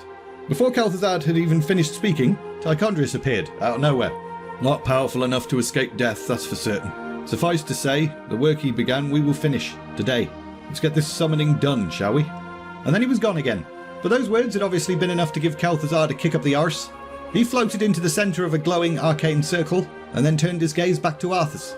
Those that yet live within Dalaran will be able to sense the power of this spell. I must not be interrupted. I'll keep your bones safe, Lich. No sooner had he said that, the gates to Dalaran started to open, and Arthas couldn't help but smile. Good. A real fight. Just what Arthas needed to distract himself from thoughts of Jaina Proudmoore. So, he lifted Frostmourne, pointed it towards the defenders of the great mage city, and rallied his undead troops. Frostmourne hungers, so let's bloody feed it or something. And then, Arthas charged. He recognised many of those he cut down, and he didn't give a shit. After the first wave of soldiers fell, a second wave came, but Arthas' forces were bolstered even further when demons themselves decided to join in. Fell meteors suddenly started to rain down from the sky, and Arthas glanced back towards Kel'Thuzad to see the Lich had nearly finished. Come forth, Lord Archimonde. Enter this world and let us bask in your power. Suddenly, a pillar of fire shot skyward, and then, where there had been nothing, a figure stood. A big old powerful dangerous figure. Upon seeing the figure, the Magi bloody cheesed it back inside the city walls, and Arthas suspected their retreat was a bit of a futile effort. Tremble, mortals, and despair. Doom has come to this world. Arthas then galloped back towards Kel'Thuzad, and Tichondrius then reappeared, after the danger had passed, as usual. Lord Archimonde, all the preparations have been made. Very well, Tichondrius. Since the Lich King is of no further use to me, you dreadlords shall command the Scourge. What the bloody hell was that supposed to mean? The Lich King was of no further use? So what was going to happen now? Soon, I will order the invasion to begin. But first, I will make an example of these paltry wizards. Arthas waited for Archimonde and Tichondrius to walk off towards the city, and then turned to Kel'Thuzad. This has got to be a joke, right? What happens to us now? Be patient, young Death Knight. The Lich King knew this was coming. You may yet have a part to play in his grand design. May have a part? Arthas was furious. If anyone, demons or the Lich King himself, viewed Arthas as nothing more than a tool to be used and then discarded, he would soon show them the error of their thinking. He'd done too much, lost too much, to just be cast aside. It couldn't all be for nothing. The earth then rumbled, and Arthas looked over towards Dalaran to see it was collapsing. Whereas Silvermoon had been a hard-won prize, even with the might of the Scourge, this Archimonde bloke appeared to be able to shatter the greatest of human cities without even breaking a sweat. How the bloody hell was anyone going to fight against him? Arthas was now stood atop a hill in Kalimdor, thinking about Kel'Thuzad. He couldn't help but admire just how utterly loyal the necromancer was to their master. So loyal, in fact, that he'd managed to convince Archimonde and Tichondrius that he was but a mere lapdog, but he had no idea what the rest of the Legion's plan was. So, the demons went ahead and buggered off, because as far as they were concerned, this puny Lich and Death Knight were useless, and nothing to worry about. And they also left behind the Book of Medivh, because that was no longer needed either, apparently. And after he was sure they'd gone, Kel'Thuzad went ahead and explained the rest of the plan to Arthas. Kinda. The third phase is the true heart of the Legion's plot. They're after nothing less than taking all magic and devouring all life upon this world. They plan to consume the powerful energies contained within the Well of Eternity. But to do that, they have to destroy the big tree that sits on top of it. The Well of Eternity lies across the ocean, in Kalimdor, and the World Tree is called Nordrassil. It grants the Caldari immortality, and they are bound to it. The Caldari? I've heard of the Caldari. Are they another race of elves? The original race. But that doesn't matter. What does is that we stop the Legion from achieving this goal, and there is one amongst the Caldari who will help us do it. And with that, Kel'Thuzad went ahead and used his powerful magics to teleport Arthas to the other side of the world, and here he was, stood atop a hill in Kalimdor. And this hill afforded quite an expansive view. The forests here were lush and healthy looking, but Arthas could also see the damage the Legion had caused off in the distance. Anything that hadn't been completely destroyed had been corrupted. But then, Arthas smiled as he caught a glimpse of a figure standing on a hill below him. It was the person he'd been waiting for. These Caldari, or Night Elves, certainly seemed different. This one in particular had pale lavender skin, with ritualistic cuts and tattoos steering his chest. He was also wearing a blindfold, but didn't seem to have any trouble navigating the terrain, and he was carrying a weapon unlike anything Arthas had ever seen before. It wasn't a sword, it was some kind of double-bladed boomerang or something, glowing with that same sickly green hue as the energies of the Demon Gate. So this one's dealt with demons before. Interesting. Kel'Thuzad had mentioned the name of this night elf, Illidan Stormrage, and as Arthas observed him, he couldn't help but think the rage part of his name seemed fitting. He looked bloody furious. Free after 10,000 years, and yet my brother still thinks I'm a villain. I'll show him my true power. I'll show him the demons have no hold over me. You sure about that, Demon Hunter? Illidan whirled around, brandishing his weapon. You reek of death, human. You'll regret approaching me. Come on then. Pretty sure you're going to find us evenly matched. And so, the two had a little fight, and it was almost like a dance. Illidan was strong and graceful, with skills that had been demonically enhanced. But Arthas was no mere soldier, and Frostmourne was no ordinary blade, so they were indeed evenly matched. And after a short time, both combatants fell back, breathing heavily. We could go on fighting like this forever. What is it you truly want? I hear that you and your allies have a bit of an undead problem. The Dreadlord who commands this army is called Tichondrius. He controls a powerful artifact called the Skull of Gul'dan, and you want me to steal it. Why? Let's just say I have no love for Tichondrius, and the Lord I serve would benefit from the Legion's downfall. Why should I believe anything you say, little human? A fair question. Let me answer. My master sees all. He knows that you've sought power your whole life. Now it lies within your grasp. Seize it, and your enemies will be undone. Illidan stepped back and nodded thoughtfully, and Arthas, without another word, jumped on Invincible and buggered off. Everything was seemingly going to the Lich King's plan. Hopefully, Illidan was going to be as obedient as he appeared to be. Otherwise, things could potentially get a bit awkward. Now, we're about to basically sum up the ending of the Third War in like 3 paragraphs, so here we go. Sylvanas Windrunner was currently in the ruins of Lordaeron, and she'd been doing a lot of thinking and a lot of watching for quite a while, and there were some things on her mind. Firstly, why or how had she not caved to Arthas entirely?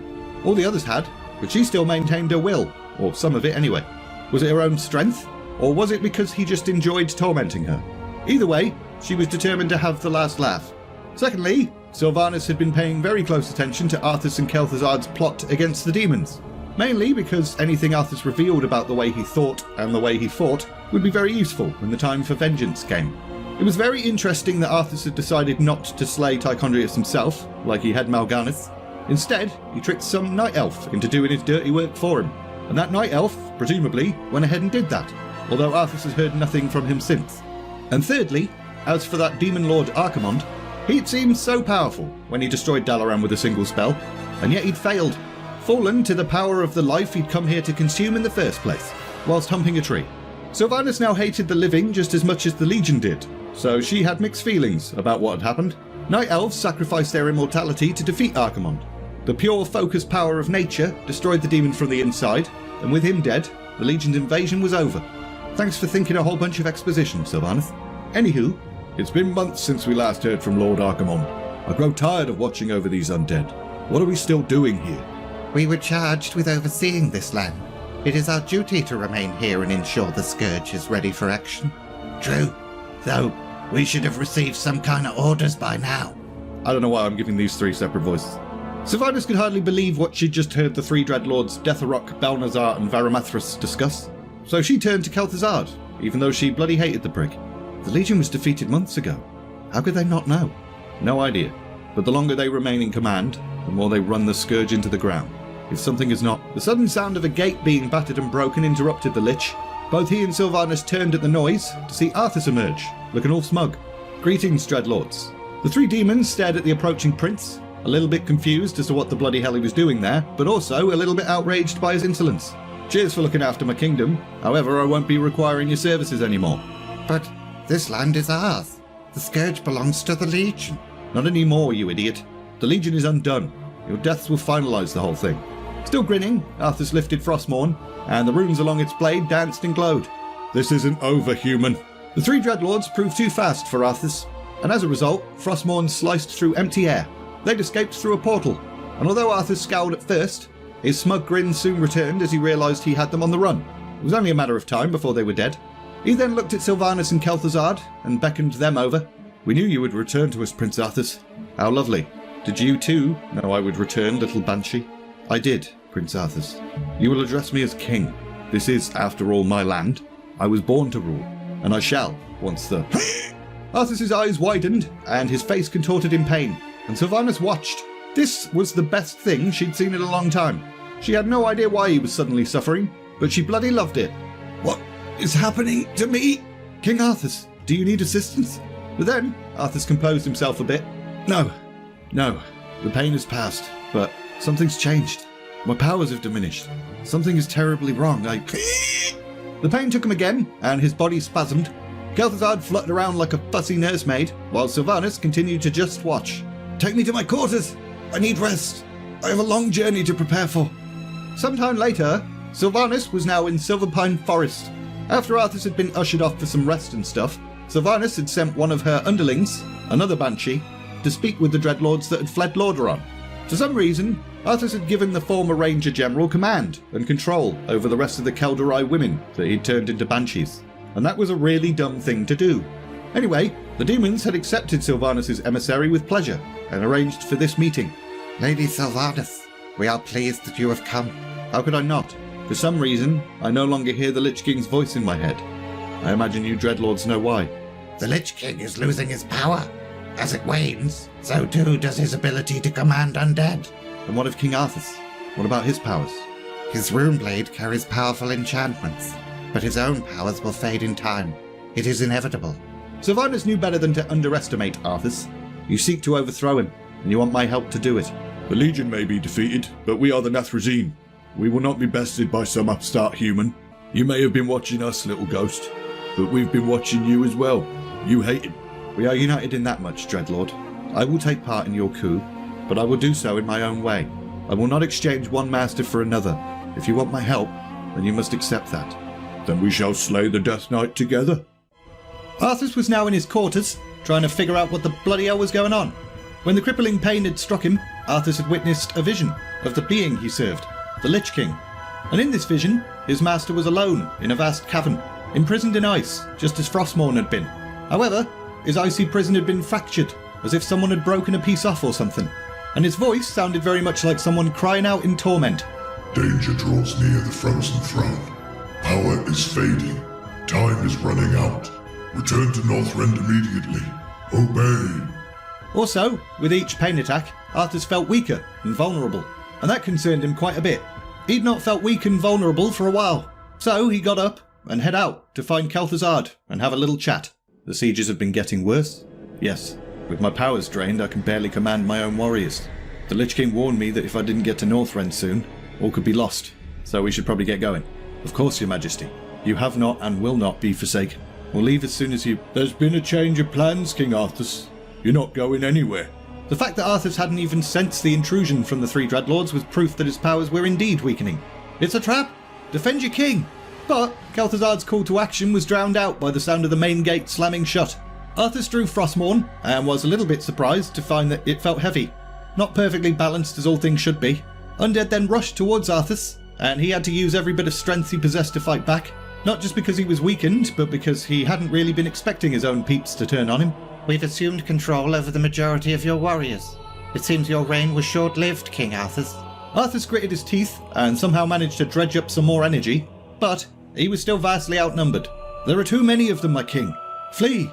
I'll find my own way out and meet you in the wilderness. It's your only chance, my liege. Deep down, Arthas knew the Lich was right, and he was actually kinda moved by Kel'Thuzad's loyalty, so he cried a little bit, and then cheesed it. The main gates were closed, but Arthas knew of other ways out of the city. He'd grown up here after all, but as he raced through the corridors of the castle, he couldn't help but be reminded of the life he'd once lived, especially when he ran past the room that he and Jaina had bumped uglies in. But, again, he closed his mind against the memories. Distractions would only get him killed. Soon enough, he made his way through one of the many secret passages of the castle and fell out into the dim light of Tirisfal Glades. And as he looked up, catching his breath, he was a little bit confused by what he saw. Undead, fighting each other. However, as he observed the battle, it suddenly dawned on him that these undead were all actually a bit gross. Whether they fought for him or against him, they were disgusting. A glimmer then caught his eye, a forlorn little ghost hovering timidly. She was a lot less gross, so he extended his hand out towards her. I have need of your abilities, little shade. Will you help me? I live only to serve you, King Arthas. He wasn't interested in ending this battle outside the city walls. He just wanted to fight his way through so he could carry on cheesing it. But he was weak, so very weak. With every swing of Frostmourne, his arms were growing increasingly weary. And then, things went from bad to worse when the earth trembled and Arthas turned to see no fewer than 3 abominations running towards him. I'll not go down without a fight, you bastards! Suddenly, anguished cries filled the air, and Arthas stared as spectral figures swooped down from above and seemed to dive right inside the approaching creatures. And then, after a brief pause, the abominations started fighting for Arthas instead of against him. They made quick work of the remaining hostile undead, and then turned on each other and hacked themselves to grisly bits. At which point, the spirits that had possessed them darted free. Banshees. Thank God for banshees. You have my thanks, my ladies. I'm glad to see that you and your mistress remain loyal. Indeed, great king. She sent us to find you. We've come to escort you across the river to take refuge in the wilderness. Seemed legit. So Arthas lifted a hand and summoned Invincible. Lead me to your mistress and Kel'Thuzad, and I shall follow. And follow he did. The banshees floated deeper into the heart of Tirisfal Glades, and Arthas felt a little bit uneasy when it seemed like they were headed towards the Balnir farm. But fortunately, they veered off, heading into another area instead. This is the place. We'll rest here, great king. Why here? Where's your mistress? Suddenly, another pain attack struck Arthas, accompanied by another vision of the Lich King. Only this time, the vision contained a warning. You're being deceived, you moron. Come to my side at once. Obey. What the bloody hell is going on? Arthas then blinked to clear the vision, and that's when he saw her, stepping out from behind a tree. It was Sylvanas, except she looked different. No longer the ghostly banshee he'd made her, she'd somehow managed to get her body back. Sylvanas then drew her bow, aimed, and smiled. You walked right into this one, Arthas. And then she fired. The arrow impaled his left shoulder, and it hurt like hell. But Arthas couldn't help but wonder why this master archer had aimed for his shoulder. Why not a more fatal shot? But he soon got his answer, because his hands went numb, followed by his feet, and then his legs. Traitor! What have you done to me? It's a special poisoned arrow I made just for you. The paralysis you're experiencing now is but a fraction of the agony you've caused me. Finish me then. A quick death, like the one you gave me. Nah, you've taught me well, Arthas Menethil. You taught me about the folly of showing mercy to my enemies, and the delight of tormenting them. And so, my tutor, I'll show you how well I've learned these lessons. You're going to suffer how I did, and thanks to my arrow, you can't even run. Ah, shitballs. Arthas could now only move his eyes, and so he watched, helplessly, as Sylvanas lifted her dagger. Give my regards to hell, you son of a bitch. You shall not fall today, my king! Kel'Thuzad! He'd come, just as he said he would, just when Arthas needed him most. Arthas was still paralysed, so all he could do was sit and watch. But it soon became obvious that Sylvanas was going to have to retreat. This isn't over, Arthas. I'll never stop hunting you. And then she was gone. Did she harm you, my liege? Arthas was still paralysed, so he couldn't answer, and Kel'Thuzad then yanked the arrow out of his shoulder and examined the gooey black substance coating it. The effects of her arrow will wear off in time. Seems the poison was only meant to immobilise you. That made sense. Otherwise, why would she have needed a dagger? But it was still a relief to hear that everything was going to be alright. Arthas then tried to speak again and managed to squeeze some words out. You saved me. You're welcome, mate. But you need to get to Northrend. All the preparations for your journey have been made. What do you need me to do? I don't know what the future holds or if I'll return, but I want you to watch over this land. See to it that my legacy endures. You honour me, my liege. I shall do as you ask, King Arthas. Several days later, Sylvanas was a little bit pissed off. You seem troubled, mistress. Aren't you, sister? Only days ago we were the Lich King's slaves, and now we're free. I don't understand. Is that not what you fought for? I thought you'd be overjoyed. What joy is there in this curse? We're still undead. What are we if not slaves to this torment? Sylvanas was still annoyed that her vengeance had been taken from her, and now Arthas was far beyond her grasp. The only good thing about it was that, being dead, she had all the time in the world to come up with another exquisite revenge plot. A movement then caught her eye, so she drew a bow. It was a portal opening, and Varimathras, one of the Dreadlords, then stepped through it. Greetings, Lady Sylvanas. My brothers and I appreciate the role you played in overthrowing Arthas. Overthrow? I suppose you could call it that. I've come to offer you a formal invitation to join our new order. New order? Nothing new about it.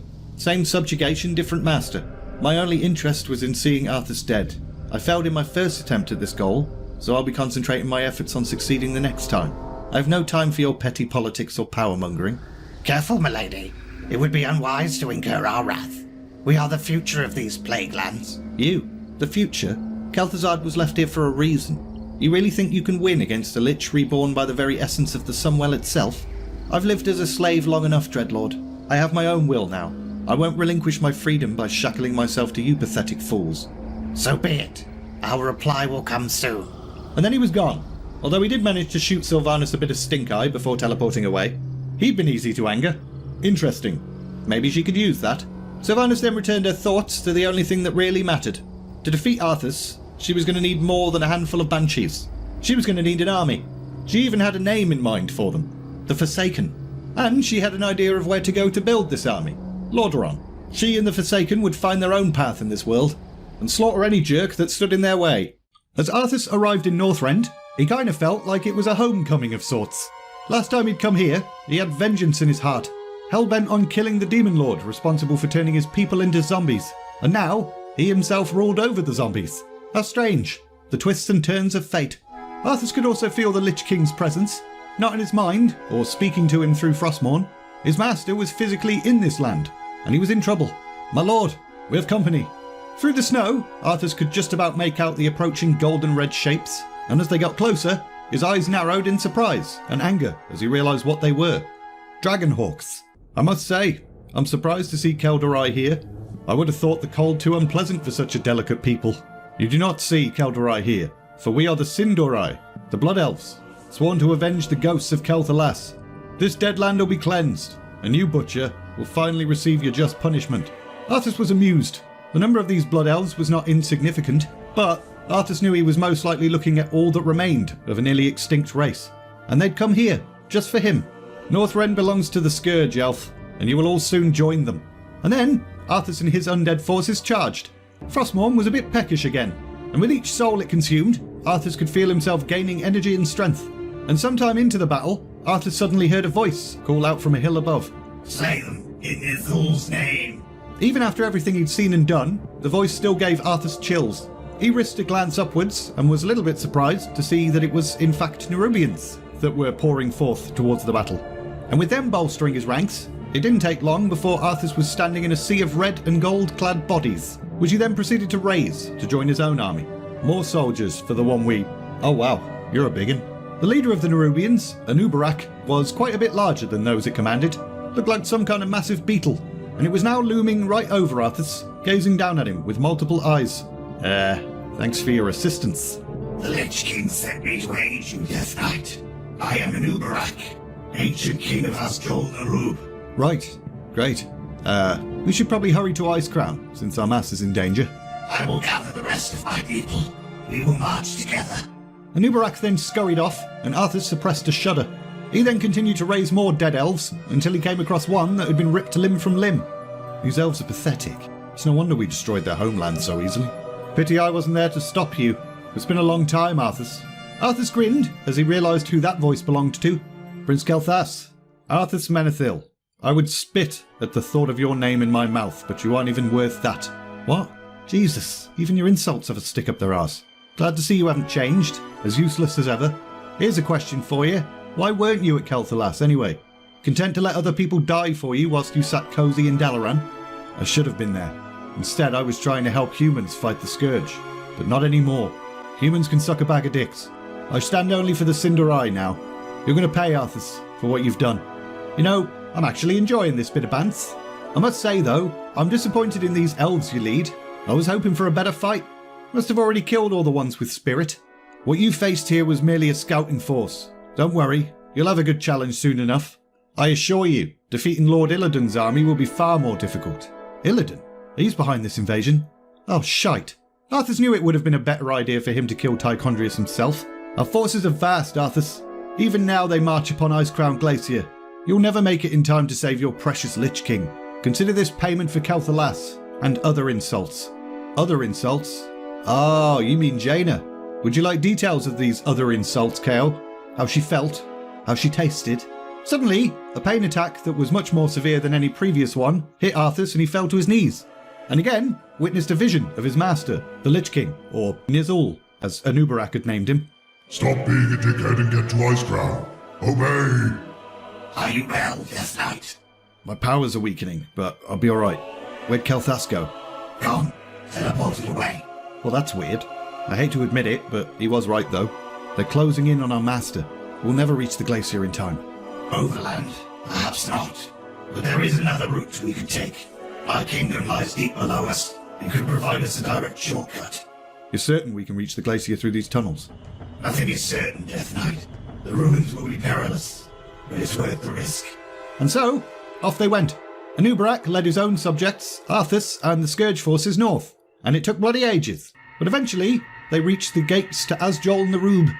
Behold, the entrance to a once powerful and ancient place. I was lord here, and my word was obeyed without question.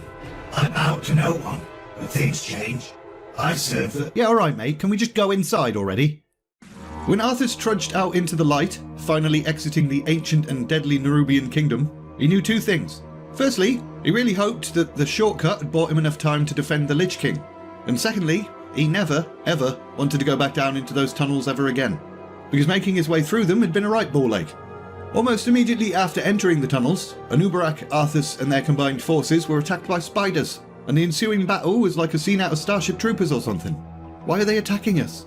Many of us who fell during the War of the Spider were brought back to serve the Lich King. These ones, however, never died. They still fight to liberate Narub from the Scourge. Great, thanks for letting me know. And after that battle came many more battles. More revolutionary spiders, dwarves moaning about some ancient evil behind the door, faceless ones which were the ancient evil behind the door, and to top it all off, an earthquake that split the group up for a while. So all in all, Arthas gave the ancient kingdom of Azjol Narub 1 out of 5 stars and would not go again. However, they were now back on the surface, traipsing through thick snow and scouring winds, which wasn't much better to be honest. But eventually, they ascended a hill and could at last see the glacier in the distance, and the huge army that was waiting for them. Arthas' spirits lifted at the sight of so many assembled to fight for him and the Lich King, but beyond that army, further towards the glacier itself, Arthas could see other figures milling about, blood elves and fish snakes. Suddenly, for the 17th time or something, Arthas was hit with yet another pain attack. This one even more painful than the last one that had been even more painful. My champion, you have come at last. Master, sorry for taking so long. There is a fracture in my prison, the Frozen Throne, and my energies are seeping from it. That is how your powers have diminished. But why would someone attacking you cause my powers to weaken? The Runeblade, Frostmourne, was once trapped inside this throne as well. I thrust it from the ice so that it would find its way to you, and then lead you to me. Oh, okay. Makes sense, I guess. Make haste, my champion. My creator, the Demon Lord Kil'jaeden, has sent his agents here to destroy me. If they get here before you, then we're both screwed. So bloody hurry. Coldness then began to seep through Arthas. It was more energy, more power, than he'd ever known before. Frostmourne's runes blazed to new life, and so, grinning fiercely, Arthas gripped the blade and lifted it high. I know now what I must do. Illidan has mocked the Scourge long enough. It's time we put the fear of death back in him. Time to end the game, once and for all. For the Lich King! And so it was. The battle to end all battles until the next battle began. Arthas felt like a god as he swung Frostmourne through Blood Elves and Naga, and each soul it took only made him stronger. But, as Arthas glanced frantically around the battlefield, there was still no sign of Illidan. Was it possible he'd already gained entrance into the... Arthas! Turn and fight me, damn you! You will go no further, Butcher! Arthas was getting mighty tired of elves calling him Butcher. After you disappeared like a coward at our last confrontation, I'm surprised to see you here. Don't be upset that I stole Jaina from you, Cale. Let it go and move on. After all, there's so much left in this world for you to enjoy. Oh wait, no there isn't. Damn you to hell, Arthas Menethil. You've taken everything I ever cared for. Kel'Thuzad didn't waste any further time. He immediately shot a fireball at Arthas with his free hand, whilst lifting his staff with the other. And then, shards of ice started raining down on the Death Knight. The fireball had been a bit unexpected, but the ice shards had absolutely no effect whatsoever. You might want to think twice about attacking me with ice, Cale. Arthas wasn't being a douche for no reason. The key to magical manipulation is control. If Cale lost his temper, he will lose this fight. But also it was just fun to wind the loser up. Arthas then extended his hand and sent a dark ball of green energy towards his foe. Cale tried to move, but the attack was too swift, and his face went a shade paler. I took your woman. I held her in my arms at night. She tasted sweet when I kissed her, Cale. She loathes you now. You sicken and disgust her, Arthas. Arthas didn't like that. He hadn't really thought about how Jaina regarded him nowadays. Was that true? And a ball of fire then burst against his chest. His armor protected him from the flames, but he was still kind of annoyed. He'd allowed himself to get distracted like an idiot. I destroyed your homeland, found your precious son well, and I killed your father, Cale. Frostmourne sucked the soul right out of him. It's gone forever. You're good at killing noble old men, aren't you? At least you faced my father on the battlefield. Must have made you feel real brave to cut down your own whilst he was trying to hug you. This tactic of trying to make Cale lose his temper was kind of backfiring on Arthas. He went into an all-caps rage and charged at Kel'Thuzad, striking the elf's staff with Frostmourne over and over until it eventually broke. But Cale then just unsheathed another weapon. Recognise this blade, do you? I do.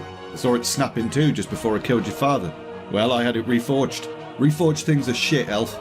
Human swords, perhaps, and video games. But when you reforge an elven sword with magic, and hatred, and a burning desire for revenge, they grow stronger than ever. Cale's next attack then came very suddenly.